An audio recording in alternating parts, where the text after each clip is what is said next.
schön, dass du Zeit findest, dir was anzuhören. Nice. I'm Königin. So, hello everybody. Okay. So, yeah, very warm welcome to this sort of learning laboratory, which is a space to share actual projects that have been done, teaching experience that will be shared, or also future projects and visions for education, I think. And I think it's a very nice round, again, of different projects that come together here. And the whole session is kindly facilitated by Johanna Braun. I think she will introduce all the speakers in detail a little later. But I want to say, because Johanna is, actually, she's a big part of our team. That kind of this whole conference, she's one of our production assistants. But we thought, as Johanna is also an alumni of us, and I think it's not only showing her as or being part as a production assistant, but also showing her smart brain and facilitating a session. I think that's why we invited her to do this. Johanna is a multidisciplinary designer who works at the intersection of costume design, film and performance art, and throughout collaborative projects, decisions of composition, camera angles, and dress tied to reclaiming strategies in the investigation of speculative fabulations and queer world making. Holding a master's degree in fashion design from the UDK, from here, Johanna is currently engaged in preserving and exploring garment histories at a Berlin-based costume archive. Thank you so much for the introduction. Johanna. And welcome to everyone here and online. As Franziska introduced me, my name is Johanna, and I'm very thrilled to facilitate this learning project exchange, which will be presented as part of the learning laboratory. And within the learning laboratory, the best, the worst, the most radical, risky, transformative, or humorous projects are showcased with an aim to foster cross-cultural exchange and inspire future collaborations. On that note, I would like to share with you a quote by Donna J. Haraway to further situate us in this session. It matters what matters we used to think others matters with. It matters what stories we tell to tell other stories with. Matters what knots, not knots, what thoughts, what descriptions describe descriptions, what ties tie ties. It matters what stories make worlds, what worlds make stories. So within this setting, I will have the great honor of introducing our contributors. After each presentation, which will last around 10 to 15 minutes, we will have time for immediate questions and sense-making reflections. But don't worry, if you need a little bit more time to formulate a reaction, we will also invite all of you later to join a collective conversation with the contributors and with all of us. Additionally, or unfortunately, throughout this exchange, I will also have the job of time management. So, as time is very limited, we have 2 hours now, and I suggest we start right away with Laurie Ann Brewer and Lisa Z. Morgan. I will read out your short bio descriptions. Lisa Z. Morgan is an associate professor and department head of apparel design at Rhode Island School of Design. Her practice shifts from reparative responses to knickers, perfume, soon paintings, mixed media installations, performances, short films, and the written word. Melding critical ways of knowing with the haptic and embodied, she fosters dialogues around the intricacies of feelings, sense-making, and desire. Laurie Ann Brewer is a curator at the Rusty, it's the same school, Yes. museum, where she recently presented the art and design of spider silk in 2019, and also serves as a lecturer in the Rhode Island School of Design, Apparel and History of Art department. Her research often explores the intersections of nature and art, focusing on the ecology of fashion from the 19th century to the present day. Brewer is also an avid hand spinner, knitter, and paper maker. Oh, that's lovely. Laurie and Lisa, please take it from here. Thank you.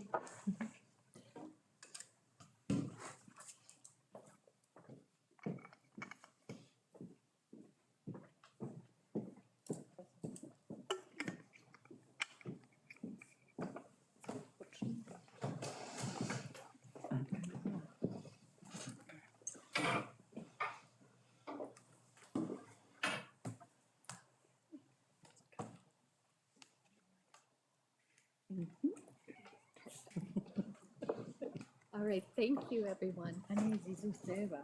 Can everyone hear us all right? Yeah? Yeah. Okay, perfect.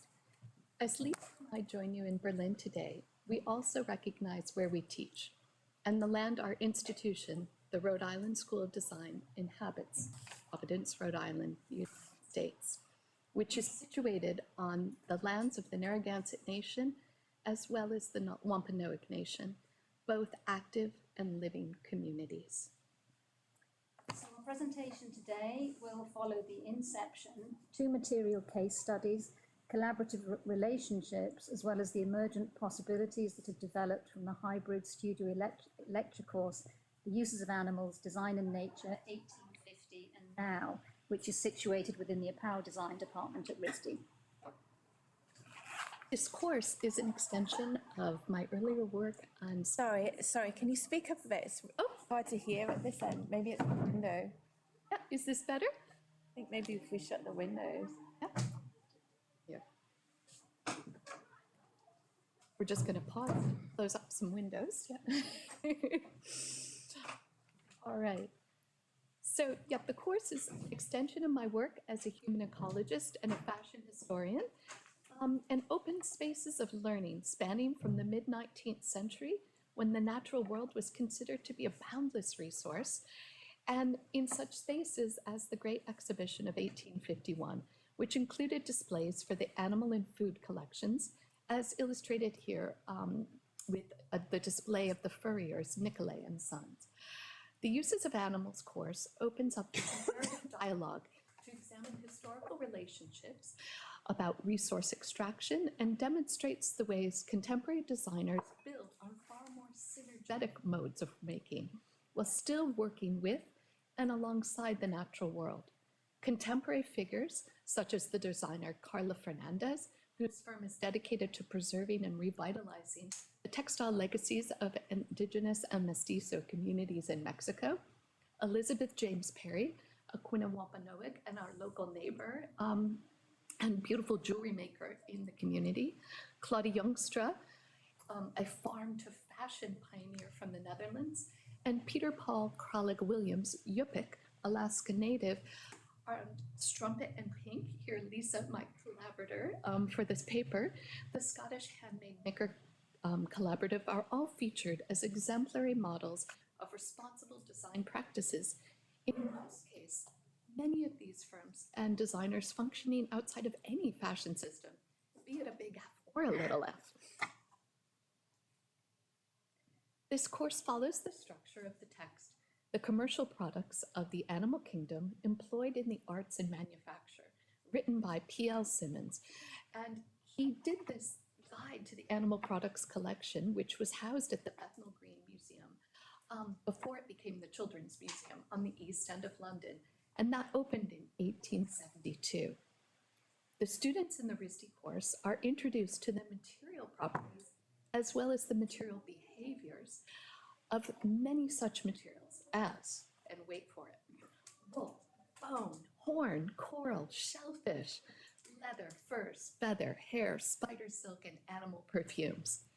The vagaries in this late 19th century text are brought into nuanced contemporary discourse with topics of sustainability, ethics of design, and the concept of human ecology.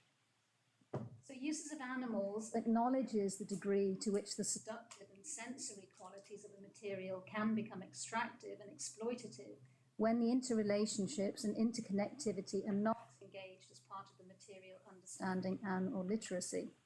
As Adrienne Murray Braun states in her book, Emergent Strategy, Shaping Change, Changing Worlds, quote, "There is such an urgency in the multitude of crises we face, it can make it hard to remember that in fact it is urgency thinking, that is urgent, constant, unsustainable growth, that got us to this point, and that our potential success lies in doing deep, slow, intentional works," close quote. Recognizing the exquisite aliveness of each material, the class also addresses both the indigenous uses of materials historically and appropriated colonial practices, while exploring sustainable and ethical practices through the lens of fashion, art, and design. Discussions with students focus on the relationships between humans and their natural, cultural, built, and technological environments. The course seeks to re-indigenize, not just decolonize, the material understanding we have of the natural world. As, in this illustration by Lindley Sanborn expresses, the age of empire and extraction was one of wanton use, but also with certain prescient moments of pause. Here again from Sanborn in his revolutionary series, Designs After Nature, in the satirical magazine Punch, we see an illustration of a woman wearing one of those wonderful false hair pieces, or an implied false hair piece. It takes the form of a silkworm atop her head, and we'll get on to silk in just a minute. But also under it, we have a wonderful little snippet, and I'm going to quote that. When the poor sheep and the silkworm wore that very clothing long before. So RISD's apparel design mission is to foster creative practice rooted in embodied tactile materiality and ethical consciousness. And the undergraduate curriculum is founded on craftsmanship, which involves research, technical skill building, detailing, gesture, aesthetic, and form that are responsive to individuals and contexts. Emphasizing ethical sourcing and production and longevity, the apparel program wrestles with the significant environmental and inequitable social impact of the contemporary fashion industry and works toward positive and sustainable change.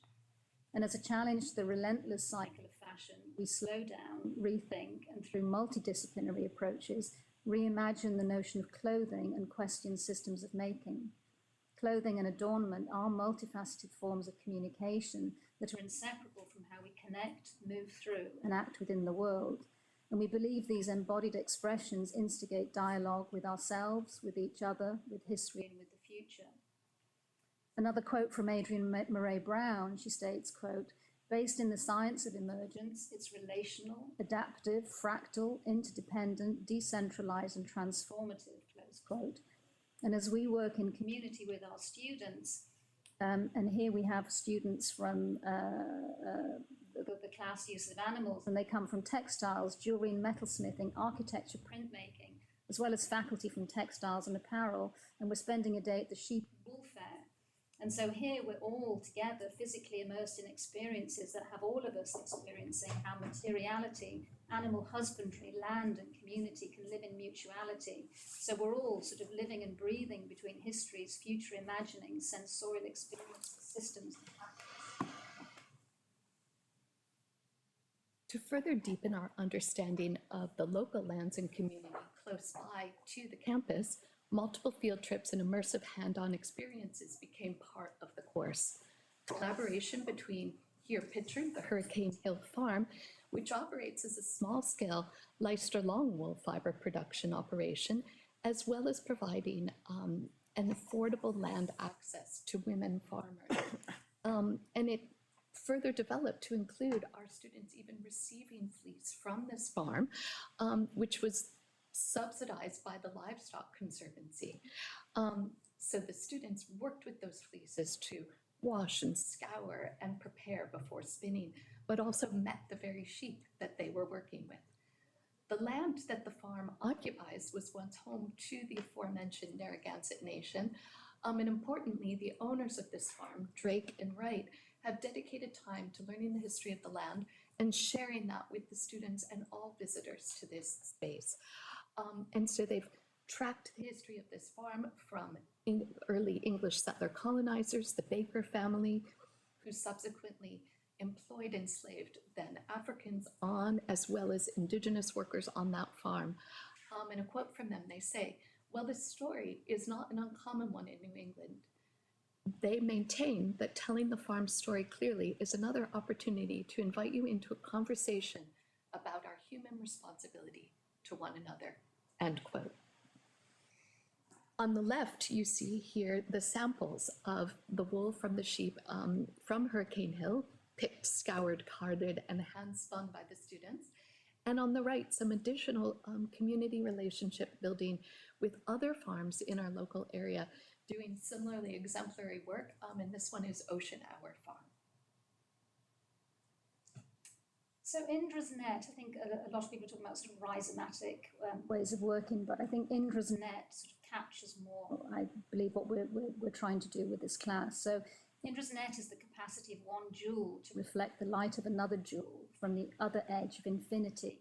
So in other words, it really captures the myriad of ways that interconnectivity and a real reverence for materiality can activate relational practices. So on the right is the original willow, one of Strumpet Pink's, I'm the pink part, most widely disseminated pair of knickers. This first pair was crocheted out of silk mohair blend, but it was made in collaboration with a Romany traveller named Willow, and it was made on a hook that was whittled out of a willow tree. Strumpet and Pink also predominantly worked with women who wanted to have agency regarding their time, around their time with families. And so designing in this way became and becomes a social practice that also connects people with their values, and through that reciprocity becomes energetically embedded into each piece of work. And so creating in this way engages not only the intimacy of craft, but it becomes a responsive and embodied design practice that supports and energizes. And a piece such as Willow, it literally sort of hums with life. Willow also engaged the experiences of the wearer, and I'm going to say all the different ways you could get into this pair of knickers is probably another whole presentation.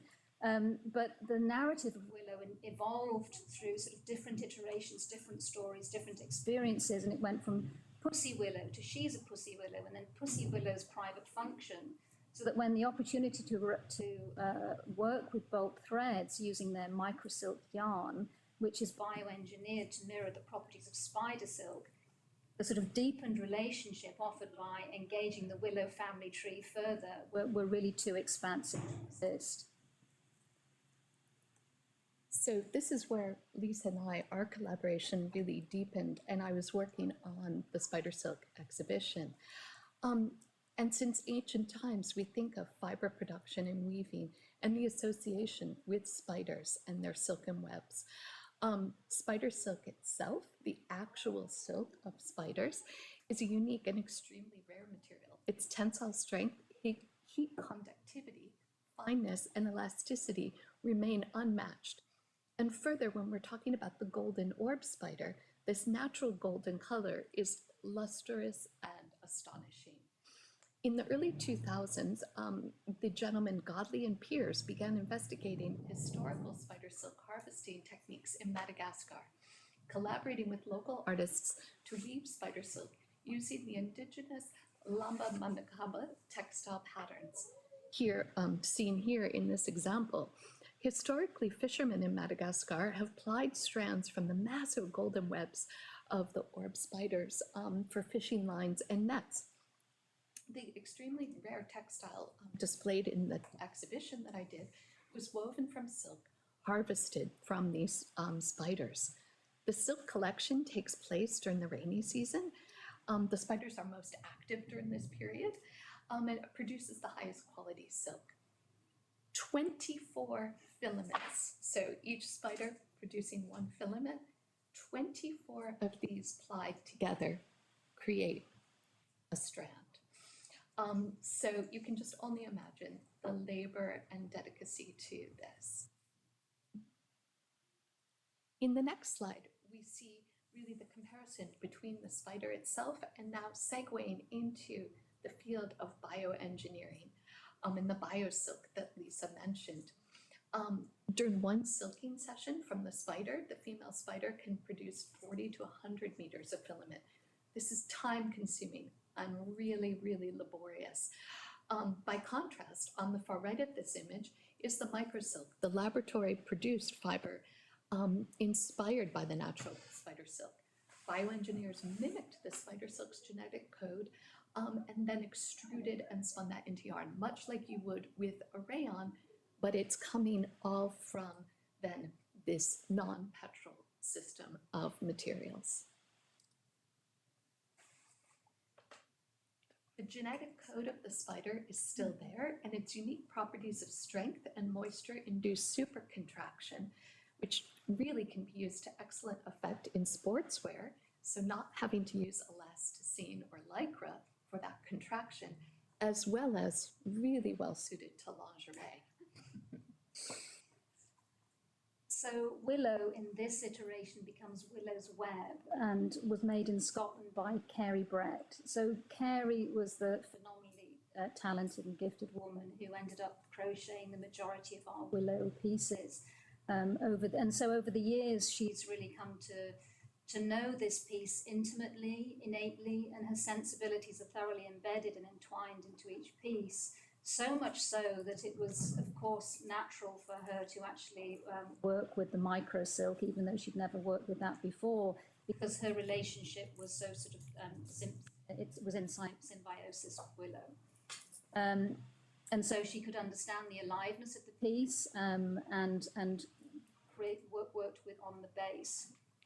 And then the base was passed to me, where I do the gathering up of the main body of the knickers and add the seed pearl detailing on each of the doorways to get into the knickers, and the fronds that tie up the legs and waist. So the seed pearls become the sort of the guide as to know which fronds to tie and which fronds to undo.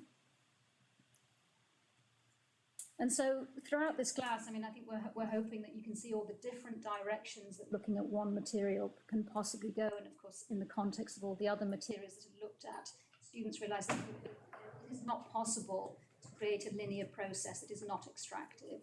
So interconnectivity, web-like structures is what we really try and encourage our students to consider. And to reflect upon the ways of being, not only with themselves as well, but what happens when care-filled or time-based practices are in balance with the more than human world.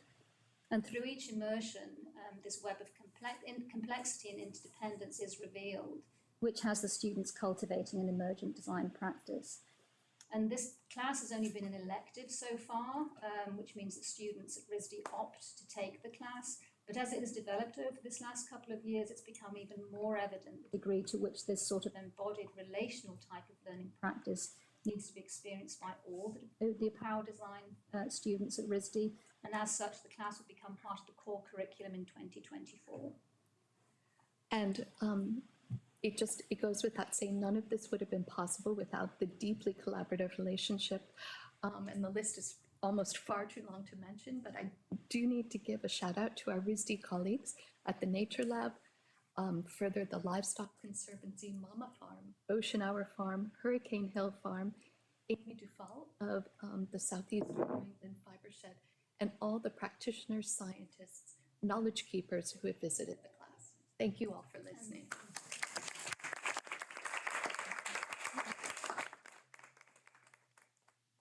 Now we would have time for immediate questions, but as I said, also don't worry if you cannot formulate a reaction by now. We will also get back to each topic later. I missed the introduction. I didn't hear very well, but could you say the title of the class again? Oh, sure. It is The Uses of Animals, Design in Nature, 1850 to Now. And so was there a conscious decision to only look at how animals are used for textiles rather than how animals are interconnected into the fashion system or textile system more widely?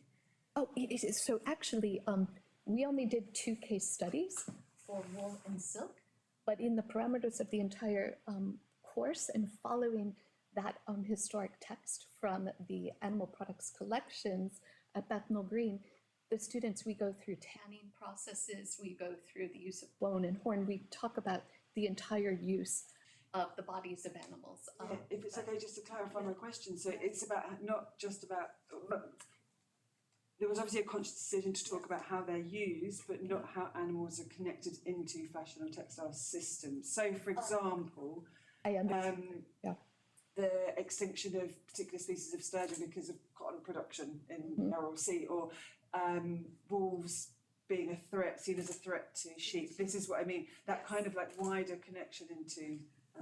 No, I think that is a phenomenal point, and I would love if there could be that extension, but I think, yeah, given the mandate of what I was asked to do initially was to, I think, activate a deeper materials understanding for the apparel students. So it was, I think, that direct relational to what their design practice, be it for apparel, textile, But I think, theoretically, and what we're talking about in terms of expanding the course, right now it's in the RISD system a 3 credit.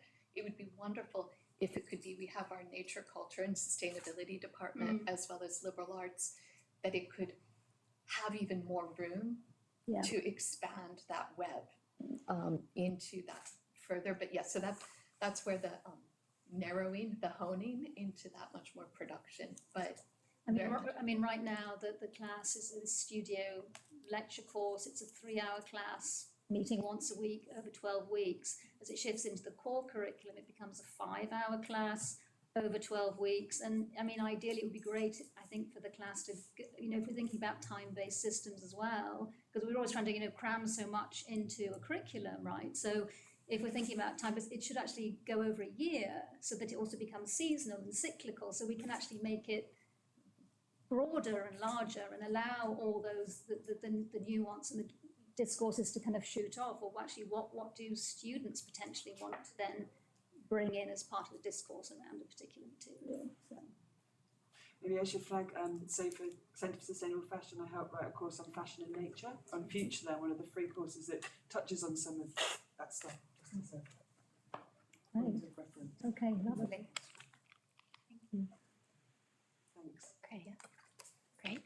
Then following this amazing first presentation, which brought together a rich multiplicity of experience, knowledge and activities, I would like to introduce you to the next team of educators and artists, all entangled within the University of Design Halle, Liechtenstein. They are joined by Bettina Göttke-Krogmann, who studied textile design in Hamburg following her training as a weaver. In the field of interiors, she developed contemporary collections as chief designer of the textile publisher Kinasan, and subsequently numerous other projects with the international textile industry. The connection between practice and teaching has been a focus for her from the beginning. Since 2007, she has been teaching conceptual textile design in cultural context and material research at the Burg-Giebichenstein University of Arts and Design Halle. She is joined by Lars Paschke, who studied at the Fashion Academy in Antwerp. He worked on numerous interdisciplinary projects in the field of fashion and visual arts, as well as jewelry and costume design. He explores the creative dialogue that results from this collaborative practice and investigates the role of fashion designers in a contemporary political and social environment, and is also a professor at Burg-Giebichenstein Halle. Laura Linzig graduated from the University of Art and Design Halle with an MA in conceptual textile design and a special focus on weaves. While studying at University of Fine Arts Hanoi, she developed an interest in the diverse usage and aesthetic perception of textile within cultures. Through preserving textile methods, she sees a chance to renew appreciation for quality textiles. Dear team, please take it from here. We are now looking forward to your presentation. And we were initially also joined by Johanna, who is not present today, right? Genau. Thank you. Okay, so okay, this is working. Thank you. Yeah, welcome everybody. We are very happy to be here and to show and to tell you about our project, which is called Rootses. And through context of a former student who worked and researched in Tajikistan, we became partners in the project Reviving Uzbekistan's and Tajikistan's Sustainable Ikat and Silk, called Rootses. Within the framework of the Switch Asia program of the European Union, we jointly developed the program explicitly based on the needs of the Central Asian partner organizations. It connects different stakeholders involved in the value chain of ikat textiles, from silkworm breeding to the dyeing of the ikat fabrics to their marketing. For example, the resource-saving use of raw materials in the manufacturing process, the collection and transfer of old and new knowledge, and the expanded visibility, especially outside Central Asia. What is ikat anyway? The term ikat refers to an elaborate reserve technique in which the yarn is tied off with waterproof materials and then dyed before weaving. During weaving, the slight irregularities of the warp threads creates the characteristic pattern. The name ikat is now used worldwide for this pattern principle. In Central Asia is the local name aber, which is increasingly used locally to create identity. Central Asian aber were already traded from Asia to Europe in the days of the Silk Road, and knowledge of the technique was passed down in craft workshops over many generations. They are closely linked to the cultural self-image in the region. The project is not about the development of ikats per se.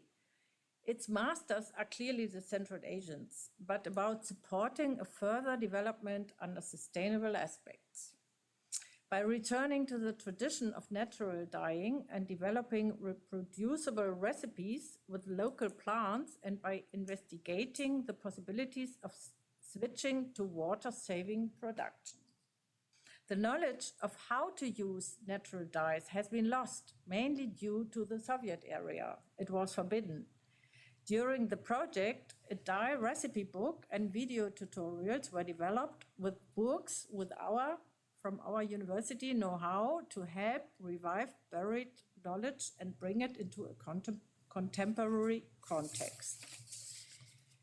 Water is a major issue in this region, over which there are recurrent border conflicts in Tajikistan and which is perceived worldwide due to the drying up of the Aral Sea by cotton cultivation in Uzbekistan.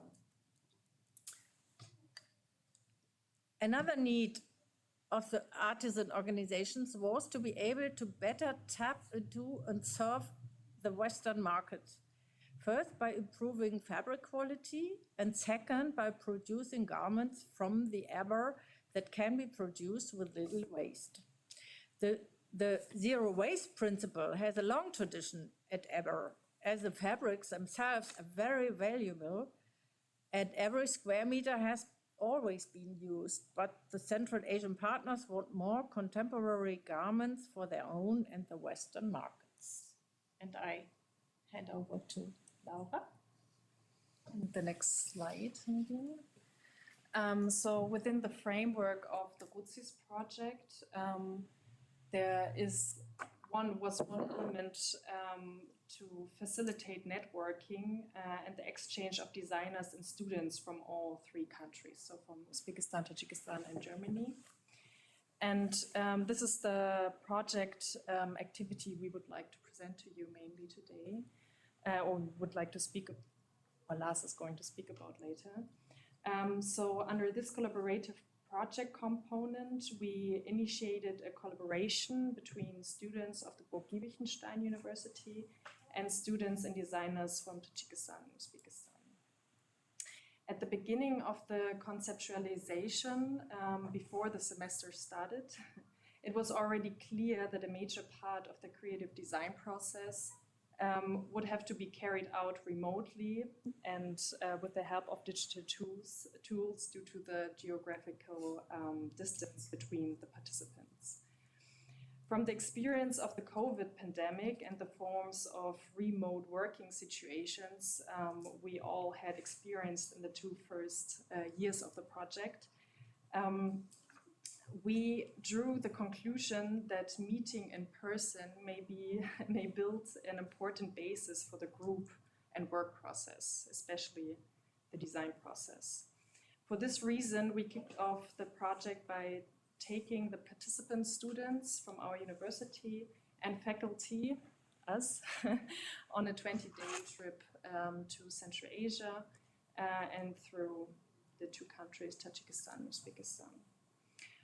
During the trip, we met the future team members of the collaboration, visited universities and craft shops, studios of local designers, and got a first insight into the environment where silk and ikat textiles are produced. To create a first get-together, what you can see here on the slide, and also to get into this kind of working environment, all participants of the collaboration attended a zero waste draping workshop on site in Dushanbe in Tashkent. This workshop was instructed by Yasmina Ben Ferhat, who is a teacher for draping at the Esmod in Istanbul. And she was accompanying us on the trip and facilitated a joint learning experience for the group, which focused on how to create a zero waste pattern for a jacket from a 60 centimeters wide ikat fabric. This is the typical width of ikat fabric. And she was adapting this into her class. So with this just short introduction of our trip, we had maybe to the slide, what you can see on them is on the left upper side, there's the space we had in Tajikistan, where part of our group and part of the later participants met and had their first workshop. And going to the right side, this was in Tashkent in the Institute for Textiles there. And yeah, the get-together situations that I was talking about, that what we hoped to create with this first journey. Yeah.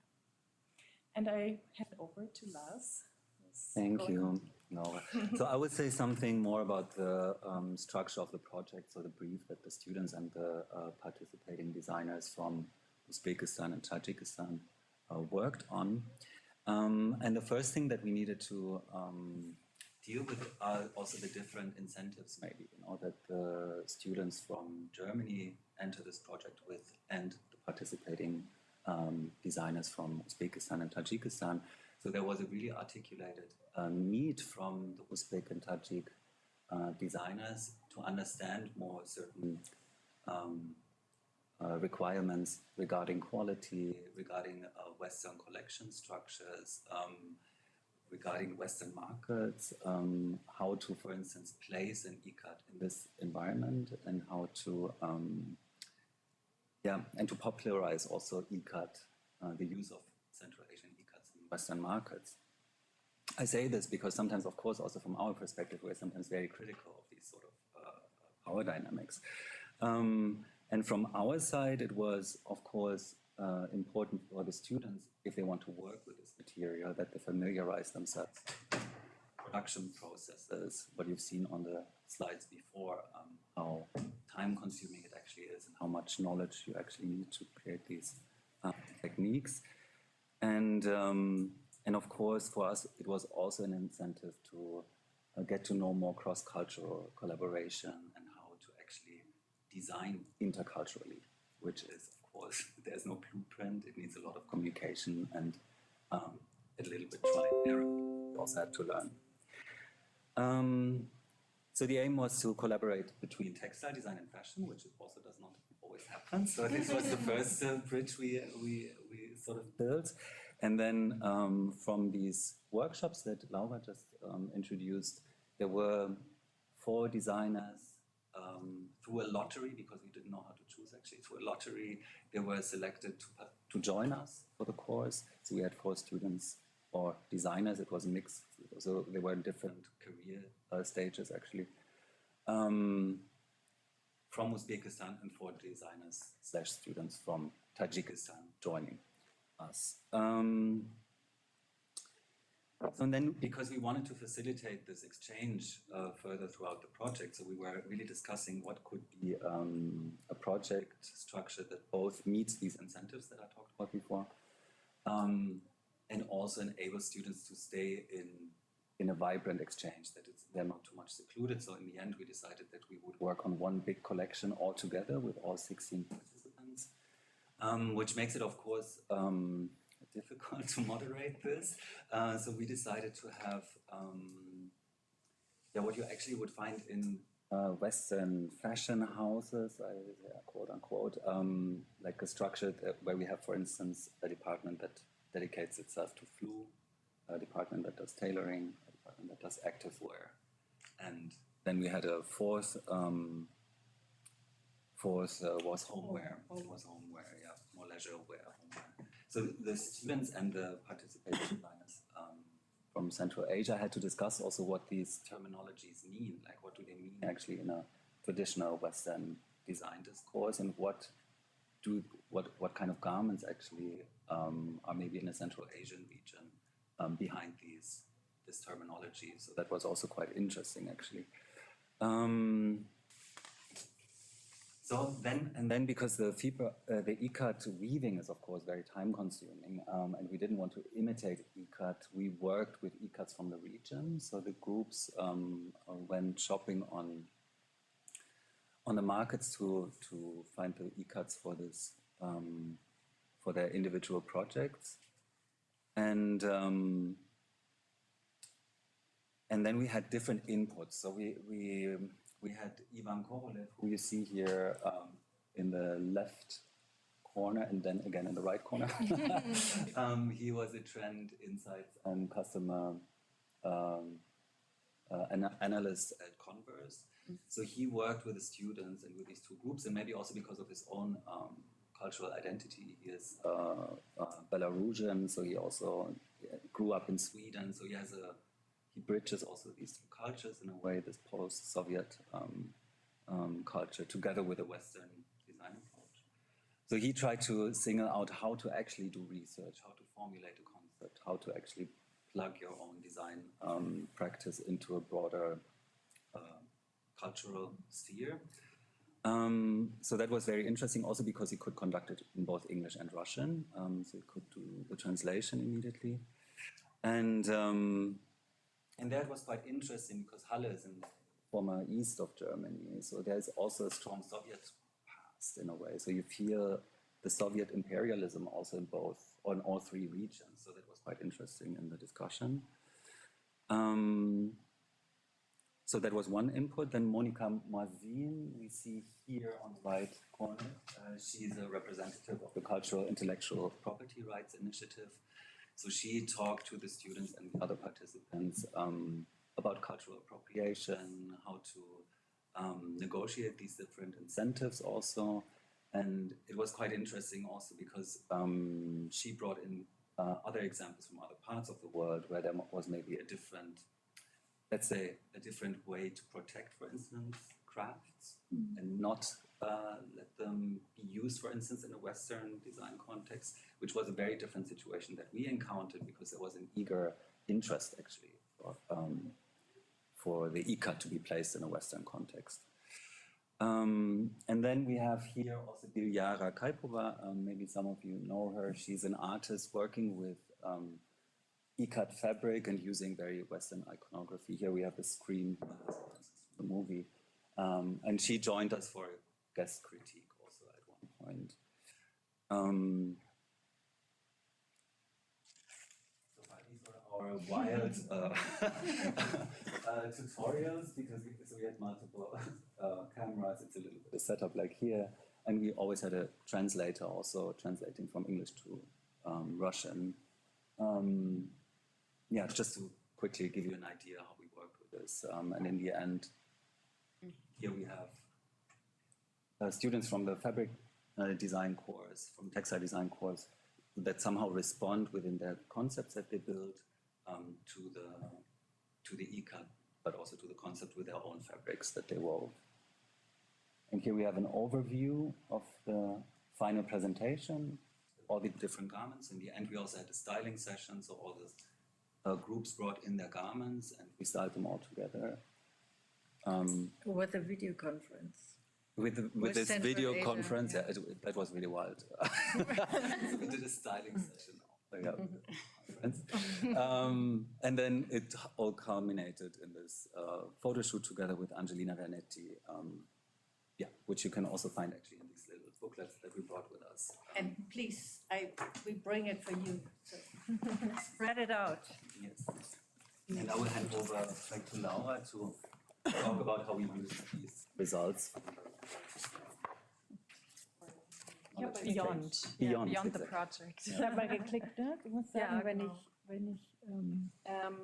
So, of course, now during the course of this project, we were collecting a lot of knowledge, a lot of photographs, a lot of results, also project results, and for us there was the question how we can document it well and how we can also give access to it beyond the project.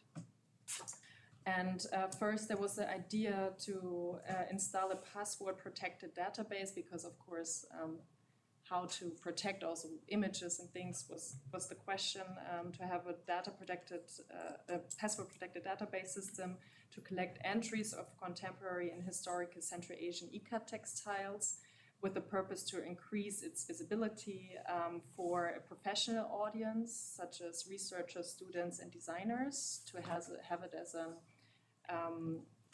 archive for your own research. But during the project, we decided to actually open this to a bigger user group because also the collection that we did, we wanted to present and document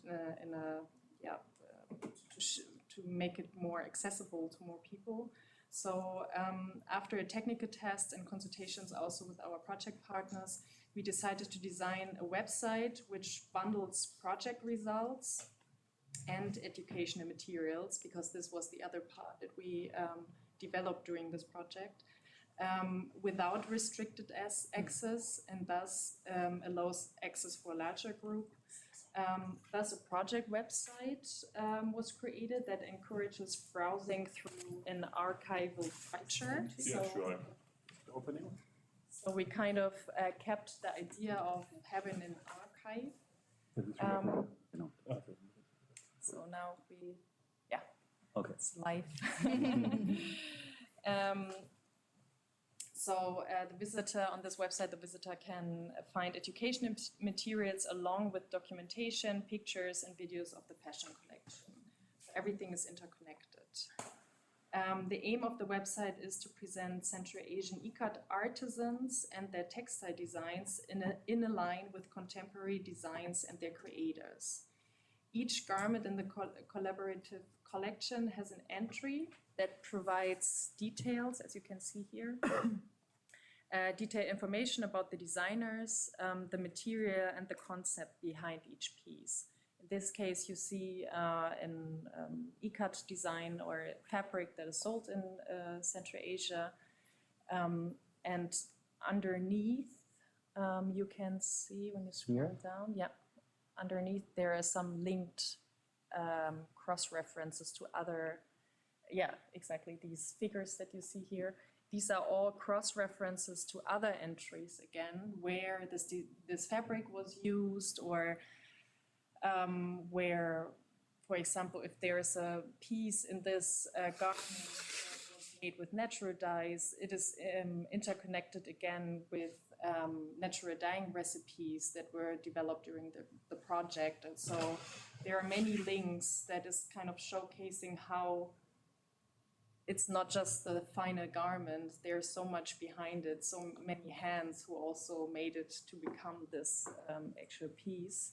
So this was the idea behind the archive, to show the structure of the project and also of our collaboration, that one thing is always leading to the next step. And when going back maybe to the first, to the home side, you can also choose by categories. The whole kind of flowing moment should invite visitors to browse through and drift and discover everything that resided from this project. Okay, So, maybe to already come to an end and to conclude our presentation and also to move on to this short part of where you can ask a question. Each of us has prepared a thought, because it was a very complex project for us as well, prepared a thought reflecting on what we are carrying with us from this project. And I would like to start maybe with my first phrase or my first thoughts on it. So that for me, it became clear that any kind of collaboration across borders remains a sensitive matter, always defined by the specific context and adapted to the needs of those involved. It requires a constant critical questioning of power structures, own beliefs and assumptions that you bring into this into a collaboration. Ambiguity and the resulting state of uncertainty remain constant companions of those who move out of their comfort zone. But at the same time, it can create resilience, and I think it all created resilience for us as well, to deal constructively with ever-emerging issues and challenges. You need also a lot of resilience as a project partner. The European Union's regulations are an extreme break. Apart from extreme bureaucracy, little flexibility is possible in terms of the content. Unfortunately, the structures are very rigid. The most exciting and meaningful moments were those of direct encounters. Here it became much easier than online to meet respectfully and curiously in order to engage in intercultural exchange. It was important for the students to be on site, and it was very regrettable that the Central Asian designers could not make a return visit. This also showed the hierarchy through the money-giving side, which makes an equal encounter. That's my...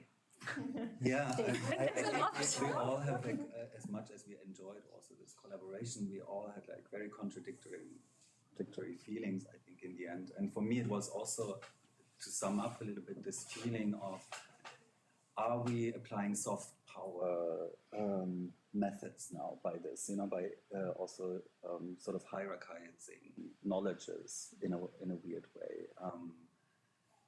For instance, when we talk about these 4 different apparel groups that I mentioned before, like in hindsight, I think actually it would have maybe been much more interesting to go into research into the Central Asian market and see actually what product groups could be maybe more interesting for this market, instead of now maybe creating a sort of also expectation to create products that then would just sell in a Western market. And I think just with this example, it was a big learning curve. I think we should have also done it for over a year. Actually, we did it only in half a year, 3-4 months. Insane.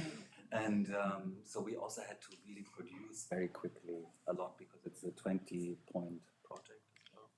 It's quite a big part. Yeah, and the problem was our students have used all the time they have, and the designers in Central Asia have their own labels, and they have to earn money, and they really save time to join our conferences. So it was for them very luxury project. So yeah, with these last thoughts, maybe, and there's many more, but maybe you have some too. We would like to open the discussion. And it's not really a question, because I think you answered it. The question that was coming to mind was actually how much time it took from inception to completion, because it seems so complicated. And I mean, you're certainly demonstrating a level of respect, which I think takes time. It's like you can't push through when you're being respectful in responses. So the fact you did it in... The journey was in September and the presentation end of January. That is incredible, actually. In the end, it was very beautiful to have these results, of course, Yeah. But I somehow also think if we had more time, we would not need to rush so much in the end, actually. So So it's still, I mean, I think we're all very happy with how it turned out, but I think sometimes you need more time for these conversations and to have doubt, to make a mistake, to maybe restructure the whole project if you need to. I mean, do you have the opportunity to sort of develop from this? It becomes a sort of an ongoing dialogue, and then there is more space for it to create a more expansive with the knowledge you have now. Yeah.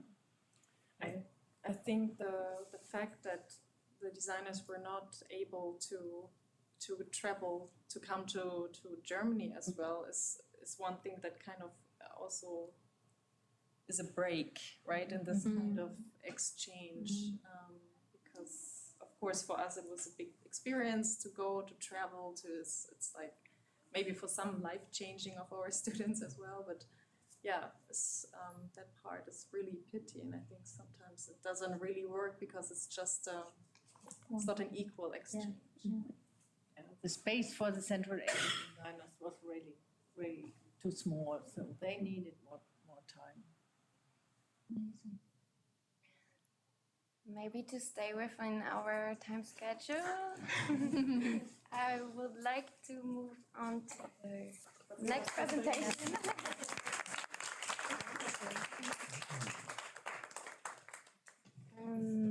And the next presentation is titled Shapeshifters. Tessa? Yes. Ligoma?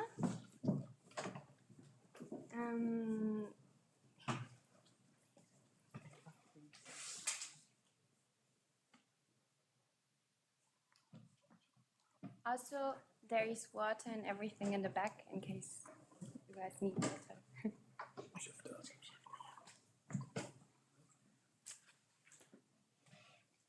Where can I skip? Just down here, right? Yeah, okay. So Odessa completed her studies at the University of Applied Science Faculty of Design, Media and Information before she was an editor for the art and design magazine Paris, a magazine in a transcultural context. Her work as a fashion writer and fashion editor was enriched by her engagement as a lecturer at ESMUD, which led up in the field of fashion. Dear Odessa, please tell us more about your research and the project Shapeshifters. Thank you, Johanna, for the introduction. I'm really excited to be here today and to share my research, Shapeshifter. It was basically started as a research for a book publishing. Like I wanted to release a book. First, my background is journalism and fashion design. And 3 years ago, I started with the NGO Assemblage Worldwide. What we basically do is we connect universities and NGOs, but also designers and textile designers between West Africa and Germany. And what we want to do is like creating synergies, long-lasting synergies, and share knowledge. That's our aim. And you can find more information on assemblageworldwide.net. The research wanted to contribute to an overall communication and understanding of fashion by really spotlighting designers from the continent. And I looked into 30 works of designers and photographers and also artists, and decided to present one designer to just look into it. And that's Tebi Magugu. Maybe you know about him, I guess. He's very famous. He's born 1993, and he became very famous as he received the LVMH Prize 2019. I picked out one collection I really love. That's the Alchemy collection. That's the Autumn-Winter 2021. And what he was going spotlighting was African spirituality. And I just want to quote him. I wanted to have a conversation with traditional healers who act as a conduit between various realms, often by using objects of divination. And for me, it was really interesting how he went into the research. And what he was basically doing, he was exploring space, history, and performance practice among Xhosa women, and was looking into rituals and practices of traditional clothes and symbols used. And I just picked some pictures where he was looking into scarification. Scarification is kind of a body art, and it involves like kind of scratching and branding into the skin. And what he did is like kind of abstract that and mimic it by placing it on the, you can see it on the left part where he tried to mimic like this scarified skin by weaving it into fabric. And to the right, you can see that he tried to find like cuttings into the fabric by also mimicking the scarified skin. And I thought, like, for me, it's just like visually really interesting, but it's also, I love the layering of storytelling where you just dig into his research, and when you want to know more about African spirituality or rituals, you can really dig in and understand what he's going for. And what I also love is this key piece. It's not about scarification, but it's more about like the communication with a traditional healer. What he basically did is that he collaborated with a traditional healer, and there was like kind of a ritual where the healer brought like spiritual objects and throw them on a straw mat. And what Tebe Magugu basically did was like taking picture of this ritual and transformed it into a print of a design, a print of a fabric, and then added volumes and in the sleeve, but also in the seat. And what I love about like also the look on the left is that he kind of styled like the straw mat into the whole shape of the and yeah, this is another example of his work on the alchemy collection. And as I said, the research involved like more than 30 designers and artists. And what I discovered for me was that the line between cultural practice, fashion design, and act practice, like as performance, seemed to blur. And what is recognizable is the use of body and fashion as a space of creation and communication of meaning. For example, underlining identity processes or memorizing cultural knowledge. And what you can see on the left is just kind of an overview.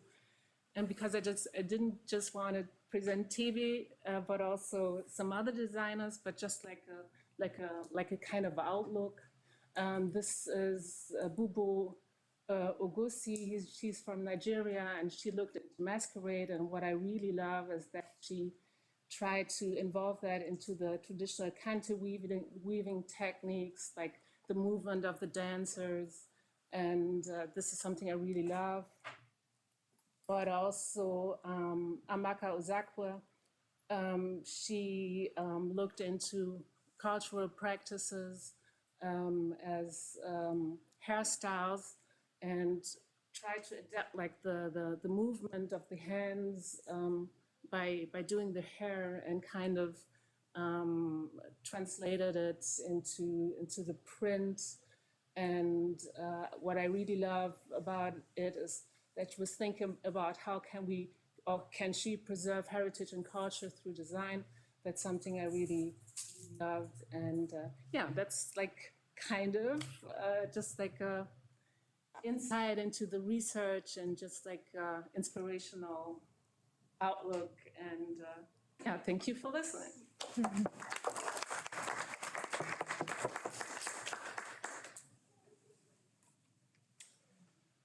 Now we have time for questions, reactions. I have a question. Yeah, sure. It's a sense-making question because my attention span is not after 2 days of conference, but like I didn't get in the beginning. Is the project also entangled within an institution, or is it purely independent? It was totally independent, yeah. It started like I think some years ago, and also with the work with Assemblage worldwide, but it's absolutely independent research. Yeah. Oh. Yeah. And you're focusing on sort of hard copy publication, or will this be? Yeah, we're looking into it. It started like we wanted to publish a book, but what I felt like during the whole process is that I was more looking into something interactive, like an exhibition, because there are many books out there that are just like describing like non-perspective perspectives. Like designers from the continent, but like what I am really digging into is like really having a conversation with the designers and get more into the research, and also like the movement, like as I said, that the whole movement of the body and also like cultural practice is such a big part in the practice of designers, and it would be interesting to really have show that in an exhibition. So it started like as a book project, but I think it would be much more interesting to find another format. Like after you presenting, I love the idea of the archive, that you can dig in, that you have like this interaction part in it, and I love that. But yeah, I think there are many formats, but I pushed a bit away of the book idea, and now it's more into, okay, how can you make this research open for a bigger audience, or like really get experience like as in a exhibition where you can show like movies, short movies, and show the moving fabrics and so on and so on. I think that would be totally interesting to do. Yeah. Yeah. Thank you. Thank you.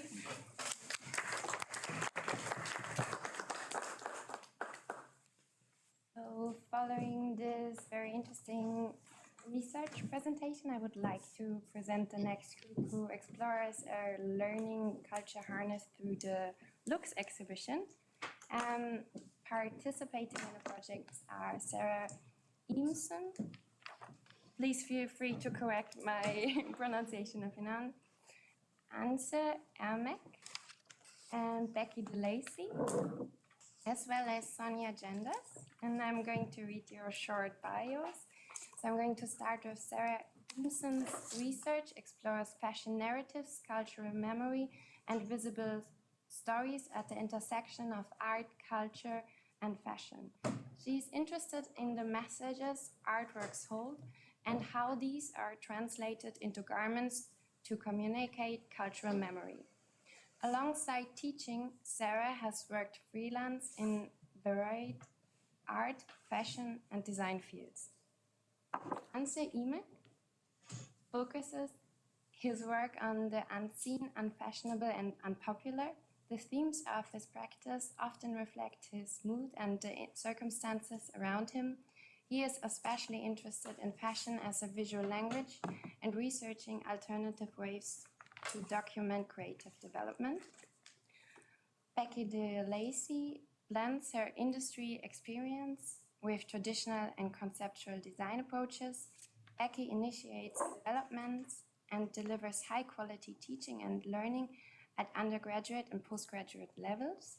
She's an outerwear specialist with a focus on collaborative, playful, and sustainable hybrid approaches to design and 3D realization processes.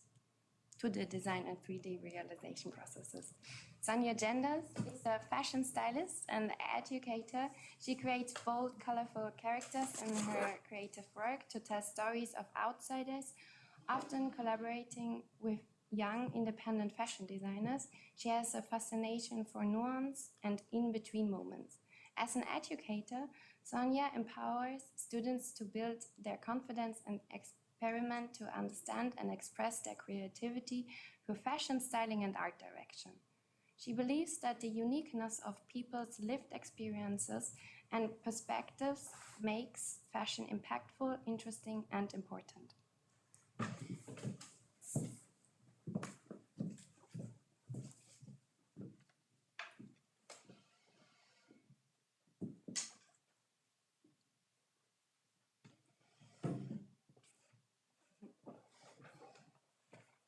Okay, so hi and welcome to Lux, which is an exhibition fostering a community of collaboration, co-creation and respect. I'm Sonia and I'm a lecturer on BA Honours Fashion Art Direction. This is Onze on the end, he's programme leader for Fashion Art Direction. Right here is Sarah, senior lecturer on BA Fashion Design, and this is Becky, she's also a senior lecturer on BA Fashion Design and Technology. So this is just a contents page running through our presentation, and just to give a bit of context, we're from the Manchester Fashion Institute, which is part of Manchester Metropolitan University.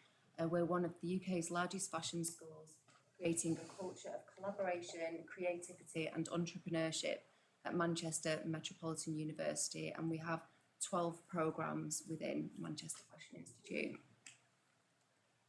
So a little project background. So as Sonia said, we teach across 3 different courses. Fashion Art Direction is a fashion image making and communication course, and then we've got fashion and fashion design technology. So as we see, Fashion Art Direction and fashion were both part of Manchester School of Art for years as sister courses, and we collaborated on showcasing second-year garments through different presentations, films, guerrilla catwalks, editorials, and a lot of that can be contributed to staff sharing their offices and developing connections.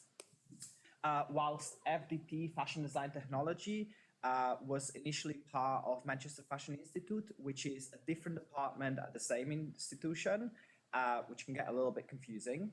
And used to do similar showcases for the second year students, which were like lookbooks, gallery exhibitions, fashion mobs, etc. So even though we were all part of the same university, we didn't really know each other that well. The courses didn't kind of know each other, and we didn't get a chance to collaborate, which was unfortunate, until we had a massive schools merger during COVID. But even more than that, until staff moved offices to kind of next to each other. So new connections and collaborations were formed when we started chatting over coffee in the hallway, and figuring out that we're actually repeating the same things over and over with kind of different students, which is actually sounds so simple, but it took us years to figure out. So a little project outline, which is the project that we're discussing today, is fashion design students and fashion design technology students make garments, design and make garments as part of their semester 1 unit. During assessment, key looks get selected, the most kind of out there looks, the most exciting looks in terms of visuals that could be captured on and photographed. And then in second semester, Fashion Art Direction students are briefed on producing a lookbook, assigned random groups and garments, and tasked to organize a shoot, including casting, styling, photography, art direction, etc. The shoot day takes place, and then students work with to select key images. After that, the exhibition is created by staff and installed by technicians with support from students, and then we've got an exhibition preview. So from when garments are made to kind of the photo shoot, it takes about 1 to 2 weeks, so it's really quick project, and then we have about 2 weeks to install and print this. And this is a really good opportunity to give students an insight into quick studio turnaround and like a production schedule through experiential learning opportunities compared to all of the other units where they've got loads of time to kind of develop their practice.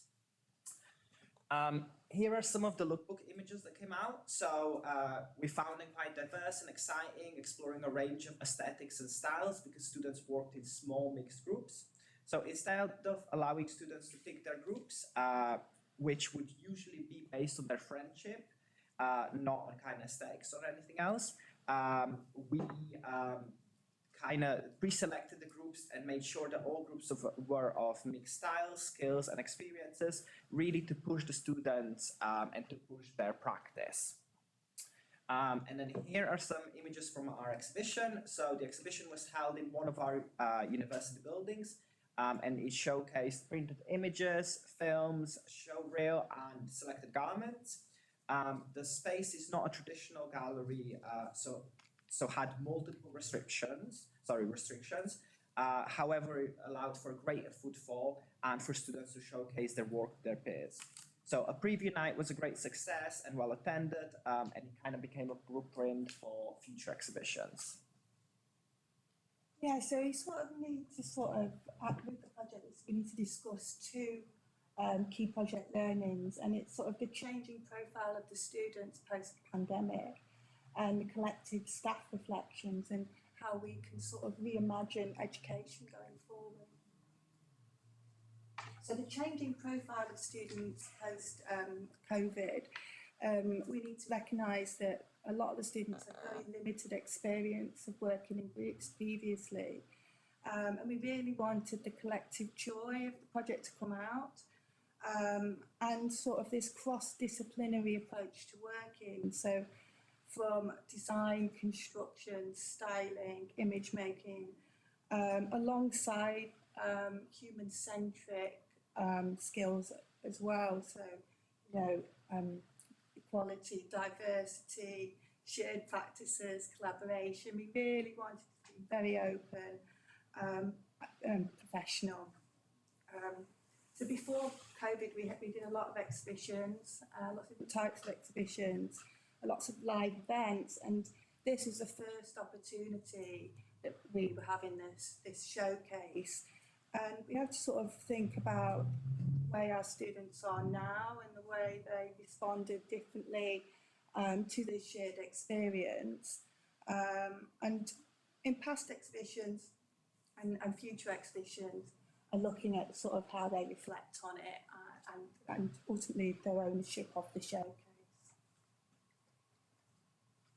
So as part of the project, there's a lot of staff reflections and student reflections. So a survey went out to the students, and we started to question, you know, should fashion be judged on aesthetics? You know, why did we select the students, or why did we get a broad selection?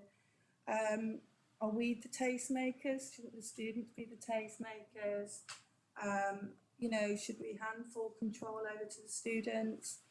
You know, we've got to appreciate the budgets, time, resources, the amount of students that we have.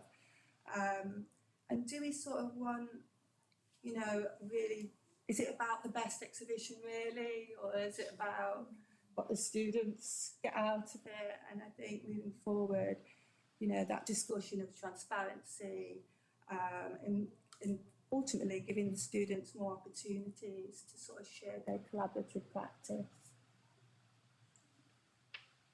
So a little bit more staff reflection. Obviously, we kind of tried to reflect on the impact that we'd made with this collaborative exhibition. I think one of the main things from a staff perspective is that we couldn't believe that we were all running around doing individual things. Why didn't we do this earlier? And just the energy level and our own well-being was such a beneficial thing to do. It also is about pooling our expertise and network. We're from a very big institution, and actually just navigating the systems of who to ask, who's in charge, you know, ordering drinks, contacting security, all those things that are, you know, additional to the creative element of putting on a showcase. So it did actually reduce the overall stress levels for all of us.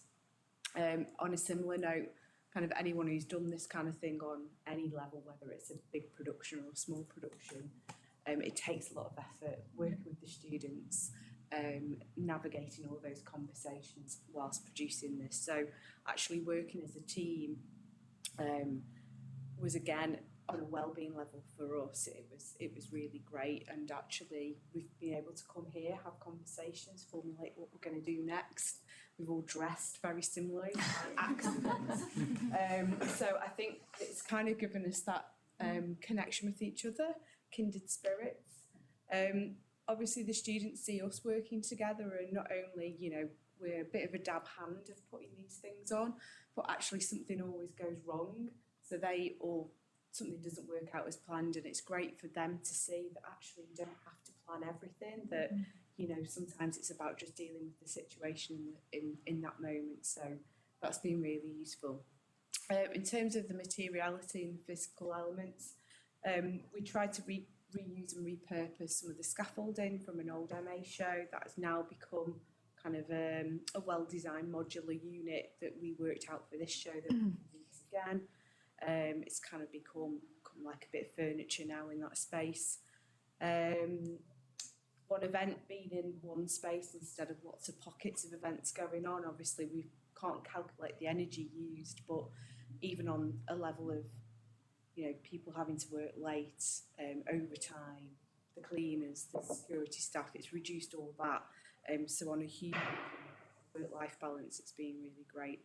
The outputs from the show obviously have been shared amongst staff on 3 programmes. They've been shared with the students for promotion. We can use it for our own marketing material, for open days, for unit content for the next year, examples. You know, it's a big pot of assets that actually we can use across the programmes. And because the students have gone through all the consent and ethical procedures in place, we feel more confident using that imagery for different purposes. And then just back to our diagram, you know, we understand there's lots of flaws with what we've done, but trying to close that loop and think about going forward how we could do a similar thing and kind of make it more circular. So looking at how the materials can be put back into our system, whether that's student projects, other departments using it. We've got a great resource centre. So we've actually created a teaching resource from some of the banners used, which I've got here. We've got a little digital version, which a member of staff who's currently developing their own digital practice has been able to use the images and embed it within Pro 3D. So they've done a really lovely digital version of the garment that we've made using some of the imagery as well. So we're just trying to think of different ways, but ultimately we're looking at alternatives to the banner because that's the big no-no in this project. But you know, it's just been a great way of trying to think of not only the 3 programmes getting out of it, something out of it, but everyone putting back into the system. That's it. So after reflecting on the project and all the processes involved, we came to these conclusions. Celebrations of student work are key for development, both as a reflection of the industry and networking opportunities, as well as an opportunity for collective joy, which supports student well-being in a stressful academic environment. Educators should not solely focus on skills development, but on human-centric values. This will prepare students for life post-graduation and lifelong learning. Consider what is the role of staff within fashion education. How can we give more agency to students without imposing the same expectations as pre-COVID? In an ever-changing environment where staff are overworked, it's important to find ways to share resources, avoid duplication of the same content, support each other and strengthen relationships, both for staff well-being and student benefit, as a reflection of the wider fashion industry. The project could be expanded to include other students within Manchester Fashion Institute, such as fashion promotion and business students, to further reflect the industry environment and facilitate authentic assessments. This could also be applied to other disciplines within the wider university. So for future, we're hoping to develop the project further through 2 stages. So stage 1, removing staff from the decision-making process and giving more agency to students. Stage 2, moving the pop-up in the city outside of the university and working with the wider community. Thank you.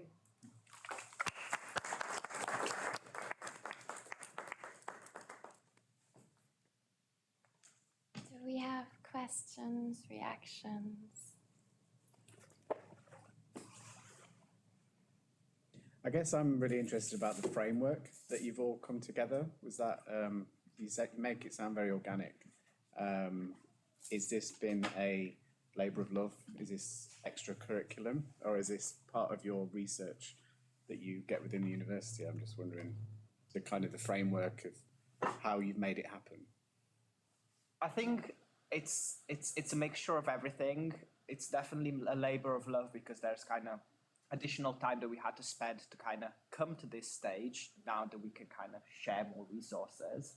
But also I think because we've got a really big industry focus at Manchester Fashion Institute, we're kind of thinking about how we can replicate industry in the environment. So for example, when the design students make garments, then they can give them to the styling and image making course to kind of something happens with them instead of them kind of just having those garments. So I would say a mixture. Yeah, a special modules is embedded in the assessment, so it was part of the assessment, whereas with the fashion technology unit and BA fashion, it wasn't additional to any sort of assessment requirement, because as tutors we drove this as a labour of love because we understood the impact it would have on the students.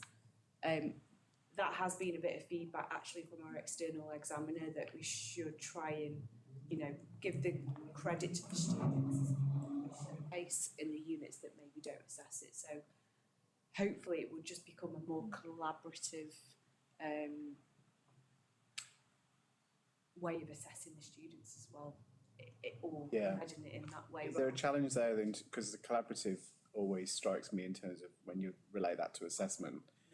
Obviously, the good part of the cohort is great and involved and engaging, but I guess collaborative projects sometimes leave behind the ones that potentially aren't attending or being involved. So we kind of thought we've picked people for a particular reason, but actually if we put the agency back on the students, they might select with a different mindset, a different purpose. And it brought really interesting ideas about ownership. So when a fashion design student doesn't know what's happening to their garment, and then, you know, it gets styled and redeveloped, you know, that's an interesting thing that happens, because those garments, those ideas get reperceived and reinterpreted, which is very similar to what happens in industry. And, you know, through conversations with the students as well and with the staff, you know, how far do we sort of manage that? And how you know, in terms of like the communication of the ideas and the stories behind the work itself. Because for fashion design students, they're not sharing those stories, they're not sharing their research, they're literally sort of handing over those garments. So it's interesting how they're sort of redeveloped and sort of reworked through fashion art directions sort of lens, all the student lenses. Yeah, just to go back on that, I think that's one thing that we got feedback from students is actually that they didn't fully know they knew what's happening, but not fully how kind of that relates to the industry. So for next year, for example, we'll make sure that we'll go in before, have a talk, you know, as Sonia can go in as a stylist and reflect, say that, you know, often you get garments without that context of the collection and just think of the garments in the visual. So it's a ever-evolving project, and doing this presentation has been kind of a big learning curve for us, that we should try and give more ownership to students, even though when you're setting a live exhibition with short deadlines, it's really hard. But it has impacted on the strategy that we've now put in place for our exhibitions going forward. That means that it won't become a labour of love for the tutors, but it's got more structure around it. Yeah. Almost, it's outside of the unit, but includes, it's like an open core rather than an add-on to a unit. So. Well done, because I know how difficult it is to bring those all things together. So yeah, brilliant. Thank you. Amazing.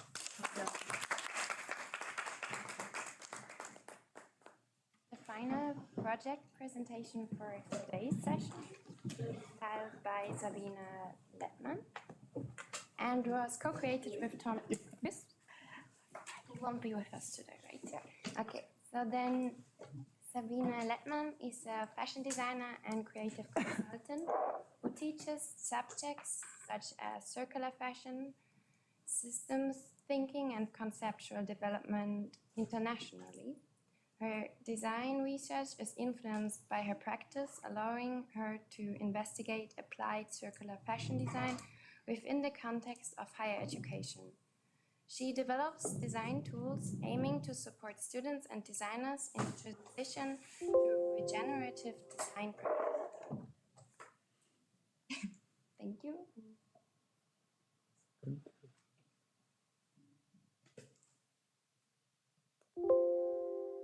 No, it should go.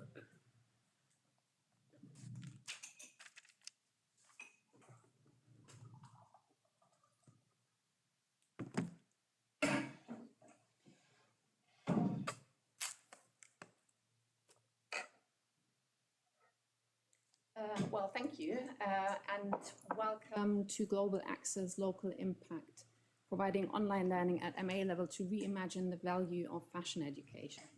I will share some insights today into the new MA Sustainable Fashion course at Falmouth University, and I'm lucky to have one of my So the call for changing the fashion industry obviously has been a loud one for decades, rooted in understanding that systemic flaws require systemic approaches to achieve a balanced and thus just industry. This call is driven partly by those of the system through bottom-up initiatives, but also by scientists and those immediately affected by climate change, as well as people like us here in the room. Additionally, legislation, at least in EU member states, is finally shifting towards holding brands accountable for the development of waste, supply chain transparency, as well as the provability of their sustainable claims. Despite that, such directives are discussed by different stakeholders as not impactful enough, limited in scope, and lacking consideration of impacts on areas outside the EU. However, whilst these measures seem to impact on operational levels, they additionally influence the skill sets of those creatively involved in the fashion industry, demanding a different kind of education in which systemic approaches and radically reimagining the status quo play a role alongside a new mindset different to the prevailing. Feeding into the fashion industry, design education must re-establish itself to remain relevant and provide suitable input for an emerging future shaped by the climate crisis and social injustice. Alongside internal challenges, barriers to change the education paradigm occur where industry pressure reinforces linearity when students are asked to work for them, rather than in collaboration, when a degree is defined by accruing knowledge and chasing marks, or where external institutions like the Office for Students influence what is being taught based on evaluating a course's employability instead of its ability to enable societal change. In short, at a lot of universities, current fashion education is stuck in neoliberal capitalist loops. Opportunities for mindset change are designed out through applying traditional success metrics and where relevant skills to facilitate systems change or the elimination of colonizing behavior through the global north are not considered. Extending the requirement to educate for closed-loop systems, the MA Sustainable Fashion course steps beyond educating students for the facilitation of circularity. It aims to initiate regenerative systems thinking and practices through placing regeneration at the core of all modules of its curriculum. We acknowledge the critical role technologies such as AI can play in the establishment of processes that aim to minimize the fashion industry's environmental footprint. However, for this MA, we chose a nature-based approach to reconnect with Earth's systems and to initiate a student mindset that truly cherishes regeneration over extraction and co-creation over individual success. Thus, our focus on, quote, transformative pedagogy empowers learners to engage in dialogue, to co-construct meaning from educational material and experiences through an inquiry-based approach. It also promotes personal experiences, dialogical pedagogy, and aligning education with social justice, quote end. This course offers online and in-person participation and engagement with an international cohort coming from countries such as Vietnam, Sweden, India, or Switzerland. As of today, the course still needs to fit into regular HE frameworks such as credits, course-wide learning outcomes, common assessment practices. Even the course title was specifically chosen to allow successful Google searches. In summary, as a part-time course, we facilitate transformative education through the tools we use, the knowledge we offer, and collaborative projects that link student realities with the learning environment that seeks to impact personal and also professional growth through knowledge exchange with local communities. Through the facilitation of peer learning and webinars and forums, place-based projects enrich the regenerative dialogue and create reflective practice, which fosters mutual respect for different circumstances and ambitions. All projects are embedded in students' locality and coming from a point of an alternative present, students envision what those look like. Place-based foci invite students to work on purpose-driven projects that are relevant to their locality, and through this represent Indigenous viewpoints, different perspectives, and stewardship. Moreover, as students provide a broad range of BA backgrounds covering fashion, journalism, or environmental science, they add a specific expertise to peer conversations, reflecting the role of a variety of stakeholder perspectives in systems thinking. Additionally, our diverse tutor team, plus multiple international visiting lecturers invited for each module, coming from countries such as Nigeria, Uruguay, India, Switzerland, South Africa, Estonia, Brazil, China, Colombia, Vietnam, or New Zealand, bring different experiences and diverse contexts. Visiting lecturers build the foundation for students' sense of belonging through representation. They balance knowledge dissemination aligned with various forms of cultural ways of knowing, and thus complement our teaching content, which is generated from global sources to represent different cultures. Core to the course, we seek to shift mindsets and equip students with skills they will need for the regenerative world of tomorrow. And through this, initiate a radical transformation of the industry, but also society in its broadest sense. To achieve this, skills, sensitivities, and insights are relevant to participating in critical dialectical. This requires the student to become critically self-reflective, to understand the nature of reasons and their methods, logic and justification, as well as to establish reflective judgment, allowing them to assess assumptions and expectations, supporting beliefs, values, and feelings. Constant reflection on their thinking and applied processes in each module facilitate their inner growth, and skills such as being, thinking, relating, collaborating, and acting, which are aligned with the 5 inner development goals. Topics we teach range from speculative design, radical imagination, systems thinking, degrowth, regenerative communication strategies, biomimicry and biomaterials, or stewardship, for example. Local communities hereby become part of the learning environment and the creative process, while students are tasked to unsilence the community in terms of Sandra Niesen, who we heard yesterday. Hence, we're ambitious to empower agency for change, invite students to question the status quo, and we actively look for rebellion for transformational students who become change agents. To initiate such rebellion, students work with speculative design tools, develop future thinking, and share work via a knowledge commons as they redesign local systems. Our teaching content represents a global perspective, and workshops expose them to the most up-to-date knowledge and hands-on practice to achieve change. So, seeking rebellion, we as educators face rebellion too. Despite carefully developing our modules, aspects such as students returning to education whilst being in industries, having to let go of conventional knowledge, which can generate negative feedback loops between different elements of the course when students are able to unsee, for example.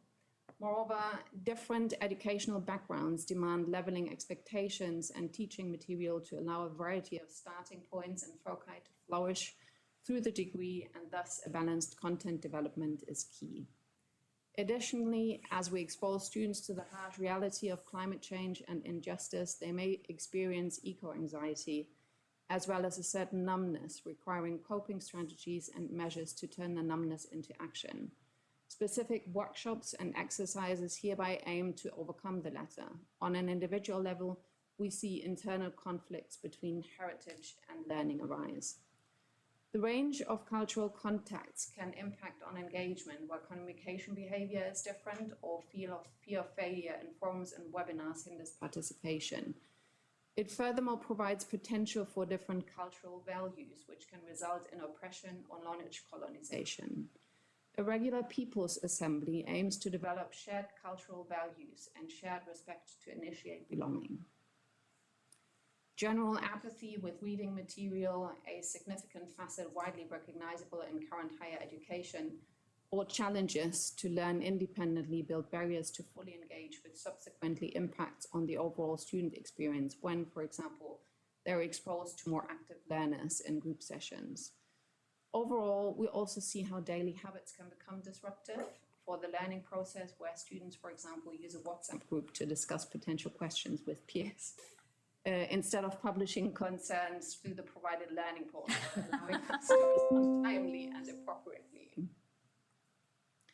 So to give you an idea about the student experience so far, as this is a pretty new course, we have asked our students a few questions, such as, how have different cultural contexts enabled you to learn from each other? How has the course changed your mindset, and where do you see your role in the fashion system? Collected answers you can see on the slide here evidence a growing compassion for other perspectives and experiences, the development of a conscious mindset allowing to see the complexity of the industry, as well as the establishment of new values. All those align with the 5 inner development goals we were aiming to facilitate through the course. So looking at what could and also should lie ahead as a form of organic course development, already now students build their own ontology of fashion. In the future, this could really shape the baseline for each module they take forward into following ones, opening up the degree to an even more personalized journey. Subsequently, this increases further impacts on developing their conscious mindset to position themselves in the fashion industry, their locality, and when co-creating with their community. Our goal is to open up the course to cater even more towards personal ambition through offering individual learning outcomes instead of generic ones, whilst eliminating credits as the metrics for success. Instead, we aim to move assessments into the public realm, for example, where community feedback centered around relevance is used to evaluate outcomes. Through this, and cherishing the growing international cohort, cultural ways of knowledge creation and dissemination could become the heart of authentic learning, taken through to suitable and culturally meaningful assessment types. Moving on from the fashion industry's ego, sharing resources through creating local knowledge commons and networks supports students' establishment of taking over responsibility for humans and nature alike when learning at university level becomes an open source for transformation for societal change. Thank you.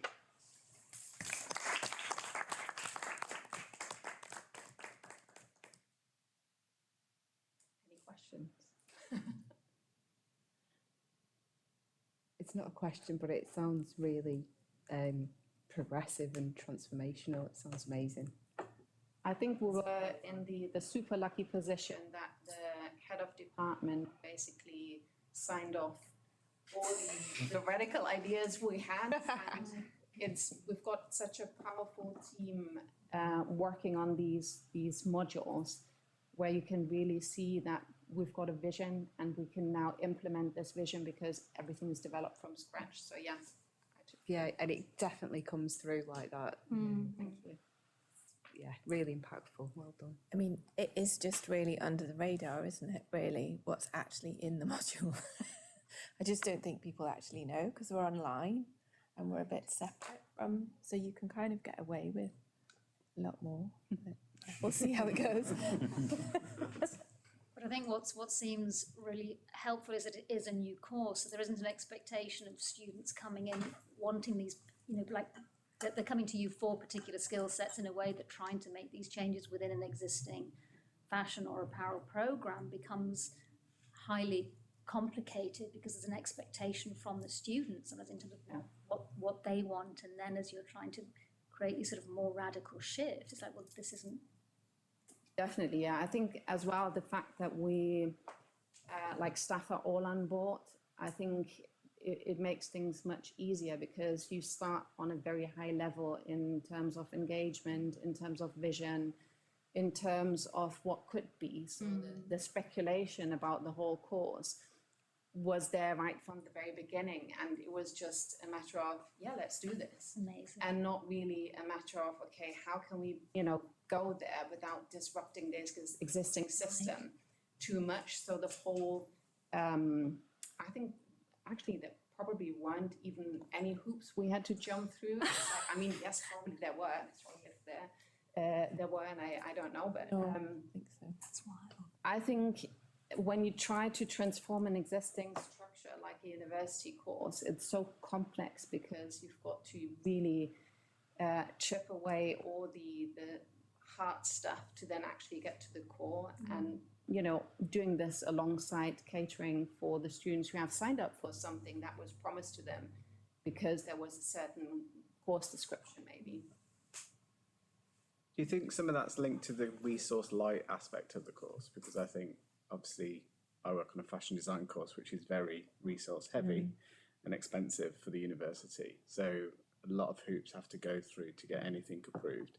And I sometimes, if I went to the head of department and said I want to do something and it's free, I think, yeah, go for it. And I think, do you think that's helped, the fact that it's online, that it's not seen as a heavily resource, obviously the staff and the time, but the rooms, the kind of the added extras, it kind of frees our managers' minds a little bit to not think about budgets.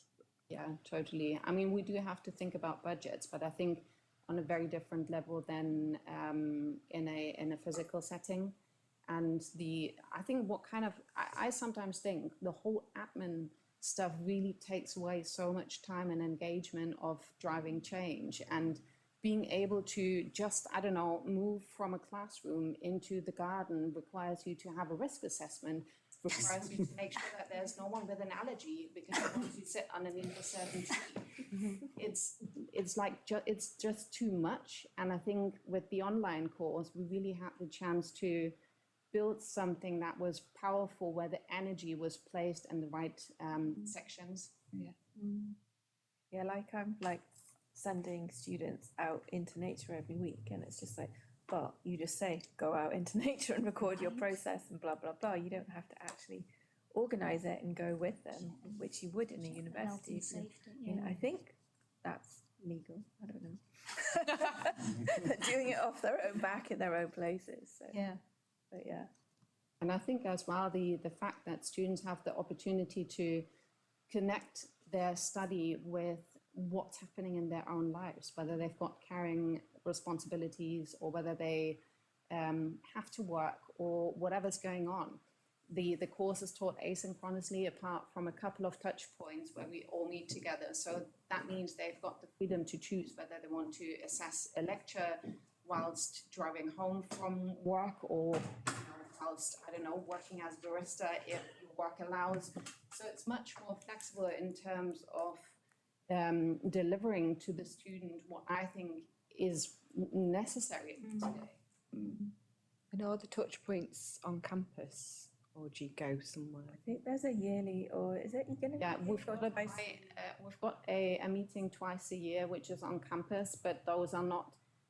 They are embedded into learning, but are not a requirement for our students to join physically, obviously, because we've got such an international student cohort, and I think it would be, I don't know, not really justifiable to ask someone from India to come over for a weekend. So what happens on campus and in person is an add-on which students can join if they want to. We try to organize it in a way that it's accessible for as many as possible, but obviously it's not a requirement for their learning. It'd be quite nice if it's not geographically Falmouth, that it's actually, because you know your cohort, looking at that map and where they are, that collectively you come somewhere else. It doesn't have to be in the UK. Could be an interesting point of view. So as it gets bigger, there might be more places people can meet. Yeah, it's more of a central thing, isn't it? So we'll see. Yeah, you could have little hubs, like in different, I don't know, continents. Thank you so much. We're a bit over time already, but I would make a quick suggestion. Maybe we open the window, take a 5 minutes break, and then we can come back to have a final 15 minutes conversation, opening up all of those topics that unfortunately I had to cut off. So, fence off.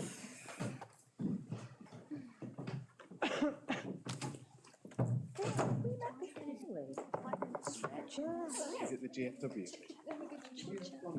Yes. Because I was looking, I was thinking, I'm sure you used to have. It's amazing to teach on, I swear. I've met you at GFW.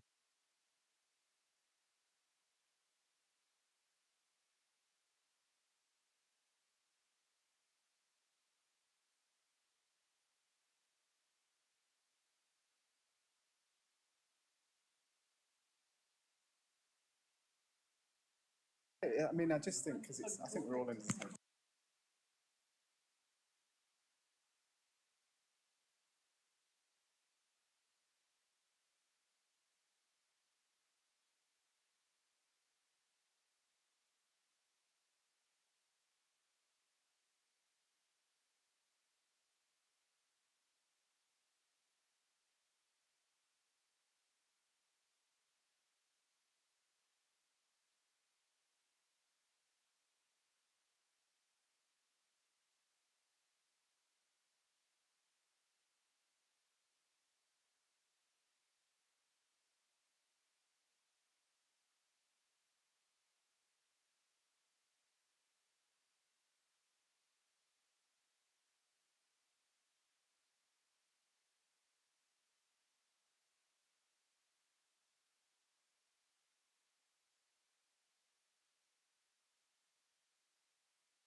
Ne? Da kann ich Genau.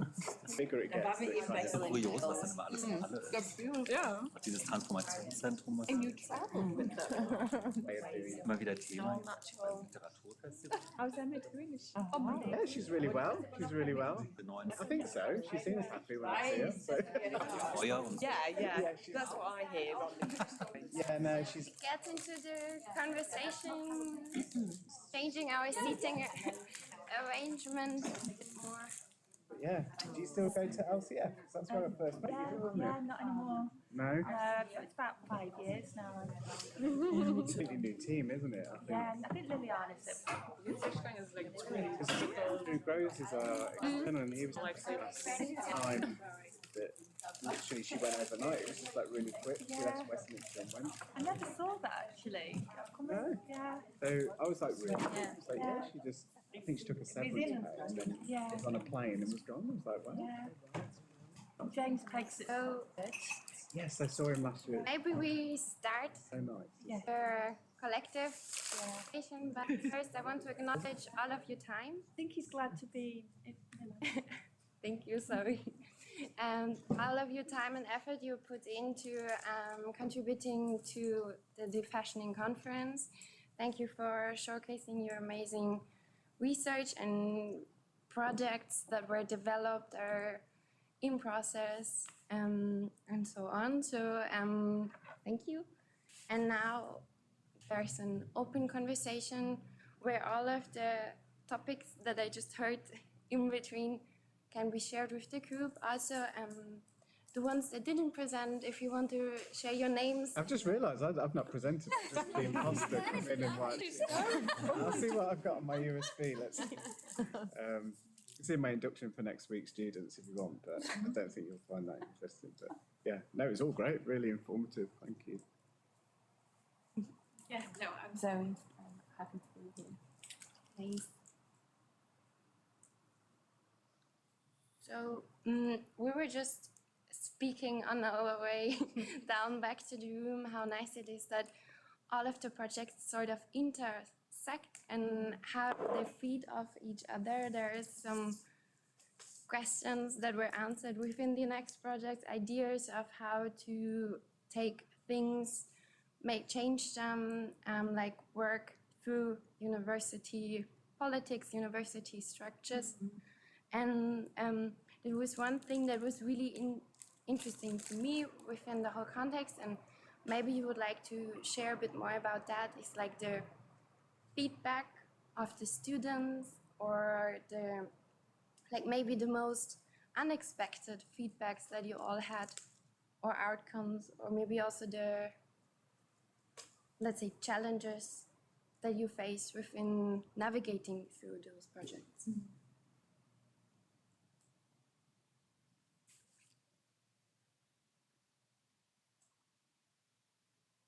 I think on the project that we did, the feedback from the students was really positive. They loved doing something really hands-on, really practical. It was a very short sort of session and a short sort of time span, so they really had to think on the feet like industry. But they've asked for more projects like that in the future that kind of reflected the wider industry, I guess. I can imagine it sounded also like you learn a lot of things, not by actively being aware that you're learning them, like subconsciously. It's a lot of dealing with challenges that arose on the day, just like in industry, but at least before they get to industry, it gives them experience of that. So hopefully it'll be easier for them. And we try to fit it in with like learning outcomes for a specific unit, but really like all of the units for us are quite long, laborious. Students get bored of the projects by the time they get to the end. Whereas with this, we try to kind of still have it fun, quick, and then to kind of learn from each other without us saying like, this is what's kind of the key and important.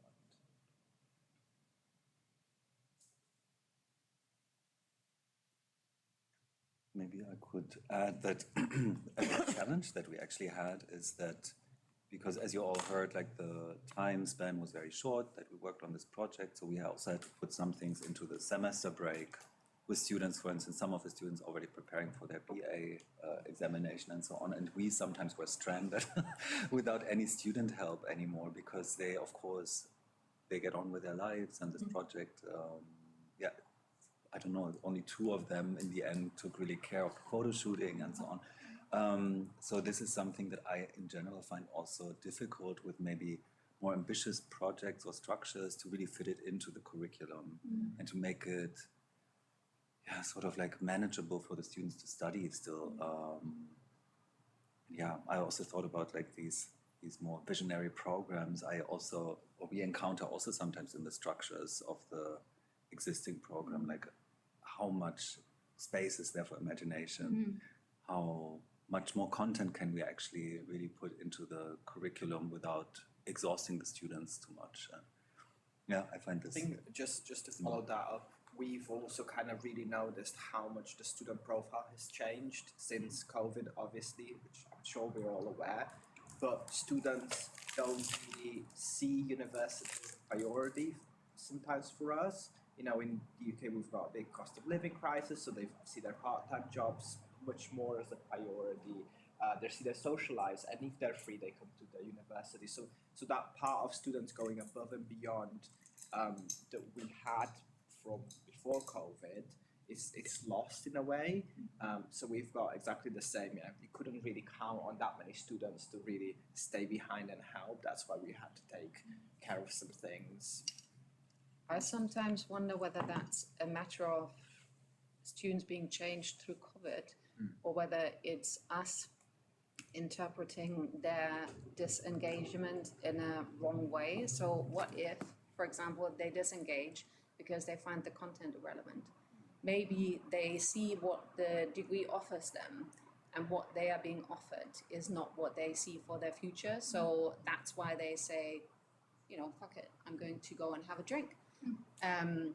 So I think our position is also in some way maybe stuck pre-COVID, and maybe we need to shift the lens through which we are looking at the student groups and maybe question ourselves even more, and not just the students. I kind of feel there's sometimes a tendency to just say, oh yeah, they were absent, they didn't do their homework, they didn't engage, but actually maybe it's because of us.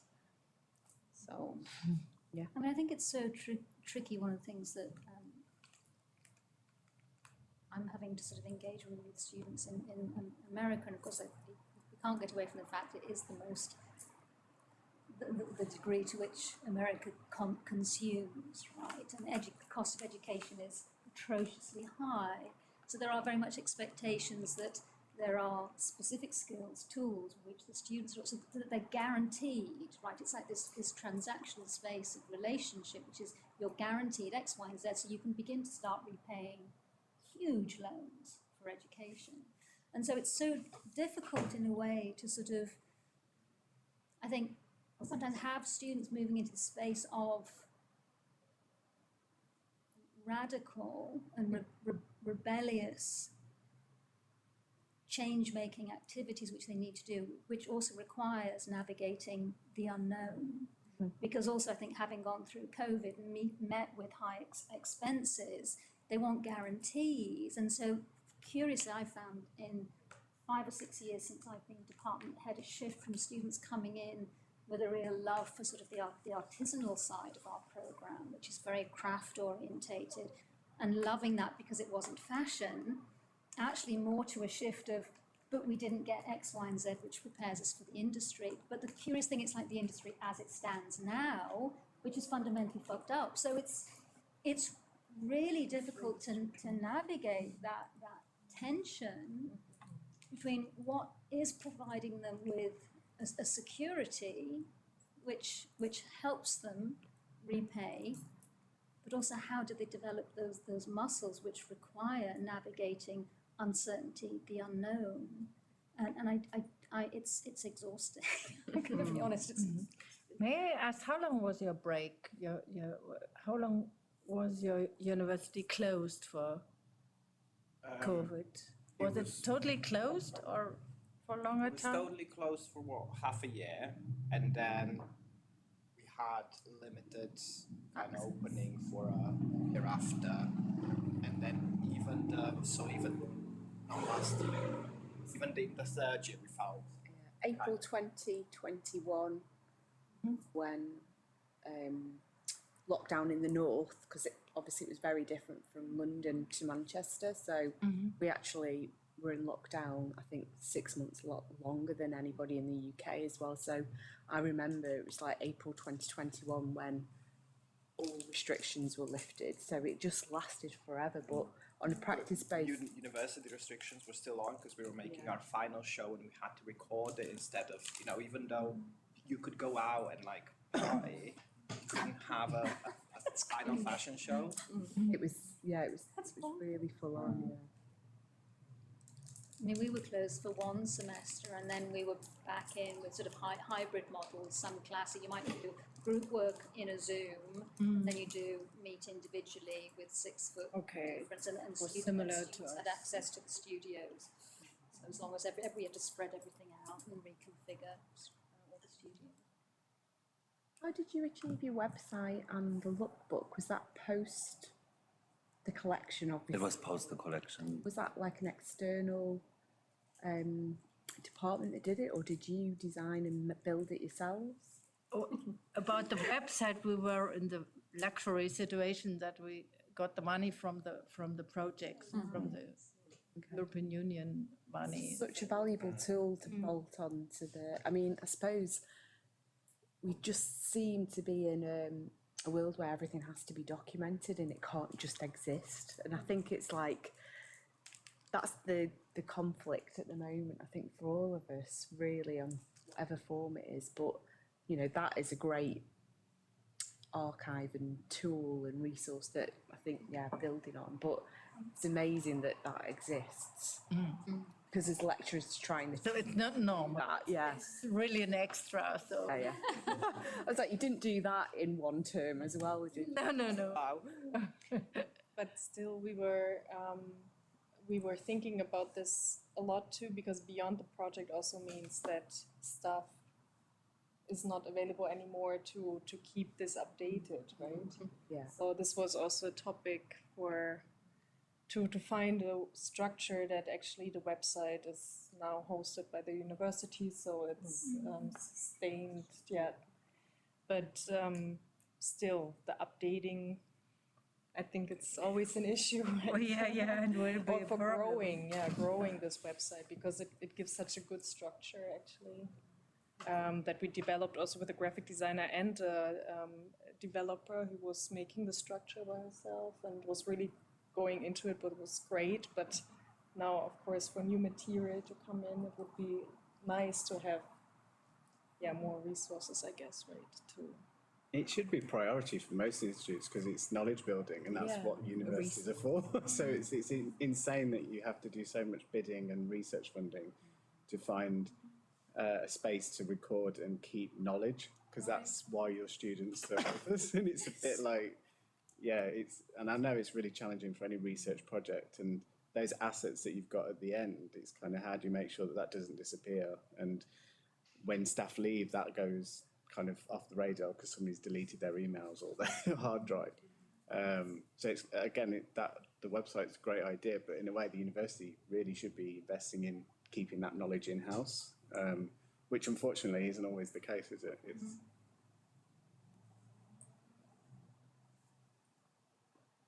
There was also one more question I failed to ask Sabine right after your presentation. It was like, what does it take as a person to join your classes, for example, in terms of financially or academic status? Well, financially, the course is like any other MA course as well. In terms of academic background, what we really were hoping to get and what luckily did take place was a mixed cohort with students coming from like super diverse backgrounds, just to enrich the conversations, to enrich the perspectives. And because it's not a fashion design course in which you design collections, but it's focusing on fashion as a system, I think there's so much you can bring into it, whether you've got a design background, whether you've got journalism background, whether you're a scientist or whatever. So you can apply your own background, and the students basically, like, to kind of cut it short, basically apply by explaining to us why they want to be part of this. And what we see through those applications is their value system, their drive, their rationale for why they want to change the industry. And that's how we kind of see whether the student fits, or even might be a super asset because they don't fit. And then almost compose the student group. What are the outputs on the course? Like, what do the students produce? They, in one of the modules, they create a manifesto, which is the starting point of their degree. But we have, like, I'm teaching a design module in which students can choose whether they want to propose something in theory. So it's maybe a little bit more inviting for someone who hasn't got a fashion design background, but someone who has a fashion design background or product design background has the opportunity to create something physical. So obviously the workload in terms of creating different assessment types is a little bit higher, but at the same time, it's really catered towards different needs and different ambitions, student types seeking to remain within their discipline or trying something else.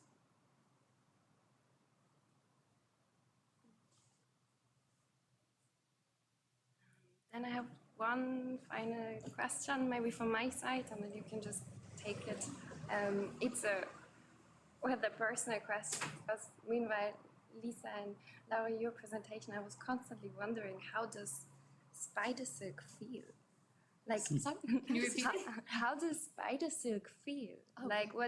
Because we saw so many presentations which somehow are situated within textile and the sensory aspects of it. So, like, I mean, I can speak to the bioengineered on behalf of, I suppose, what the work that Carrie Brett did in first making. I mean, she actually had to wash it all before she crocheted with it, and it was almost to give it a little bit more stability because it had this elasticity, but also this lightness where you actually almost can't feel where it's there. And I think when you work with your hands, like, so much is like navigating through your fingers. It was like, it's kind of not here.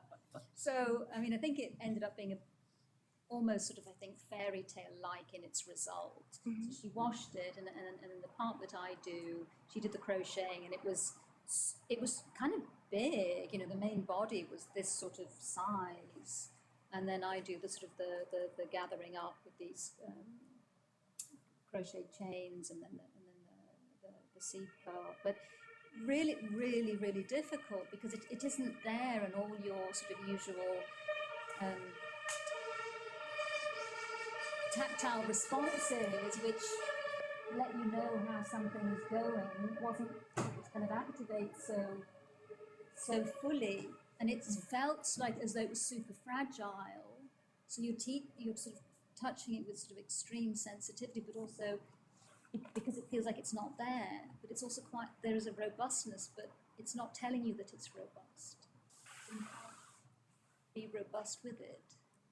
And I think so, and it's funny because then the inverse of that, so the natural from the spider, the original spider silk, it's actually so responsive to moisture and sweat that so even the workers within the studios, that beautiful light golden color that you were seeing in the images, gloves have to be worn because perspiration, it's kind of like, you know, in the museum world, you're always, you have to wear gloves, and you tell, visitors, because your sweat will leave this indelible mark, trust us, and you visually can't see it.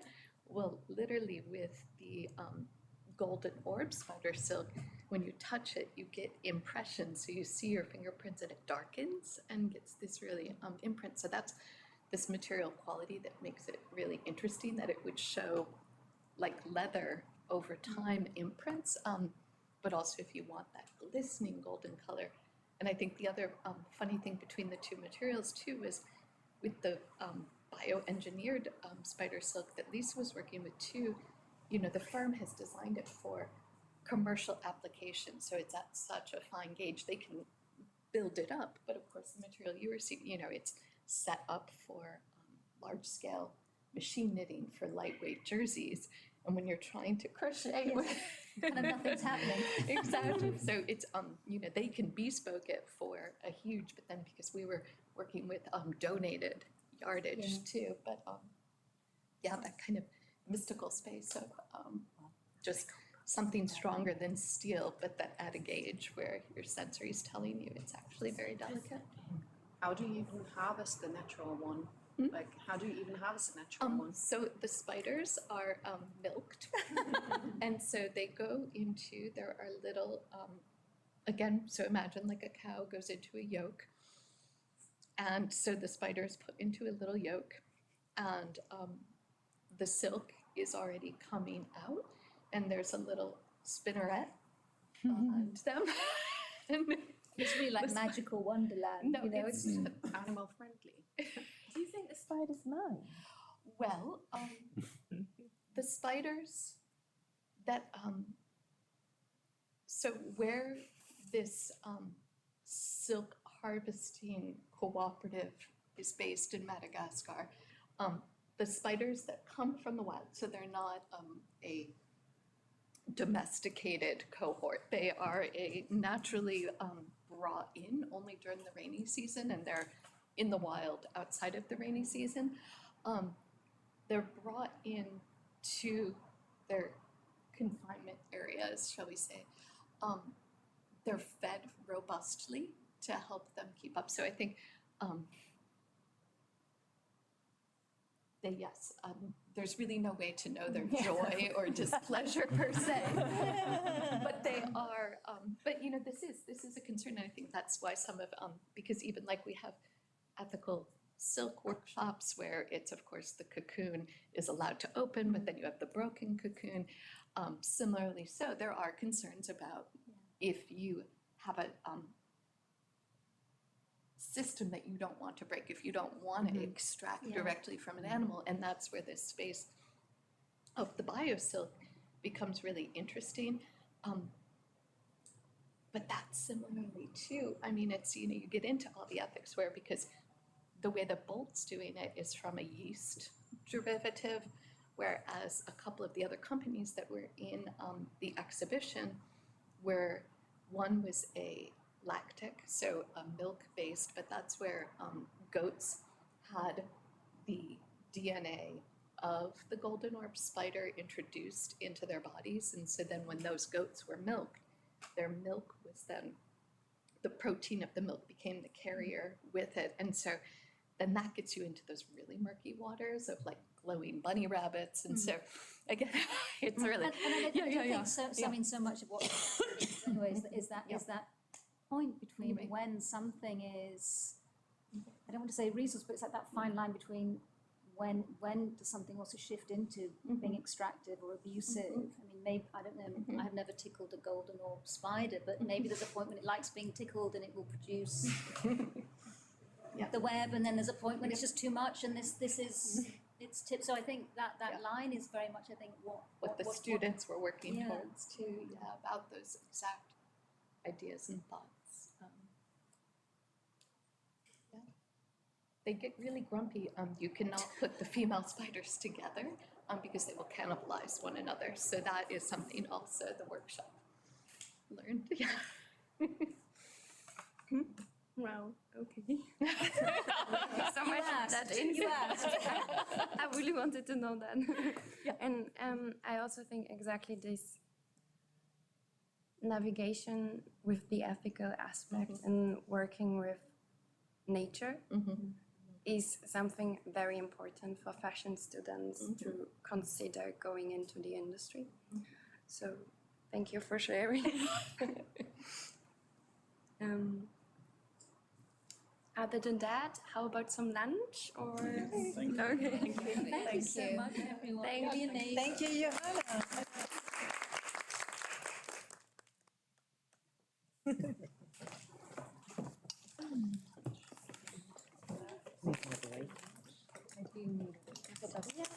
Backboard. Backboard. I mean, I didn't just a little sentence before I go back. Is that all Werden wir right? davon Can I alle do that? Du hast schon deine Ja, aber es gibt auch und wo hat I don't have any mistakes. Ah ja, stimmt. This is But it's got my email. cool. It would be great. Insanity. Okay, wahrscheinlich. Yes. Yeah. Hanna, ich lass die mal hier, oder? Or exhibition research.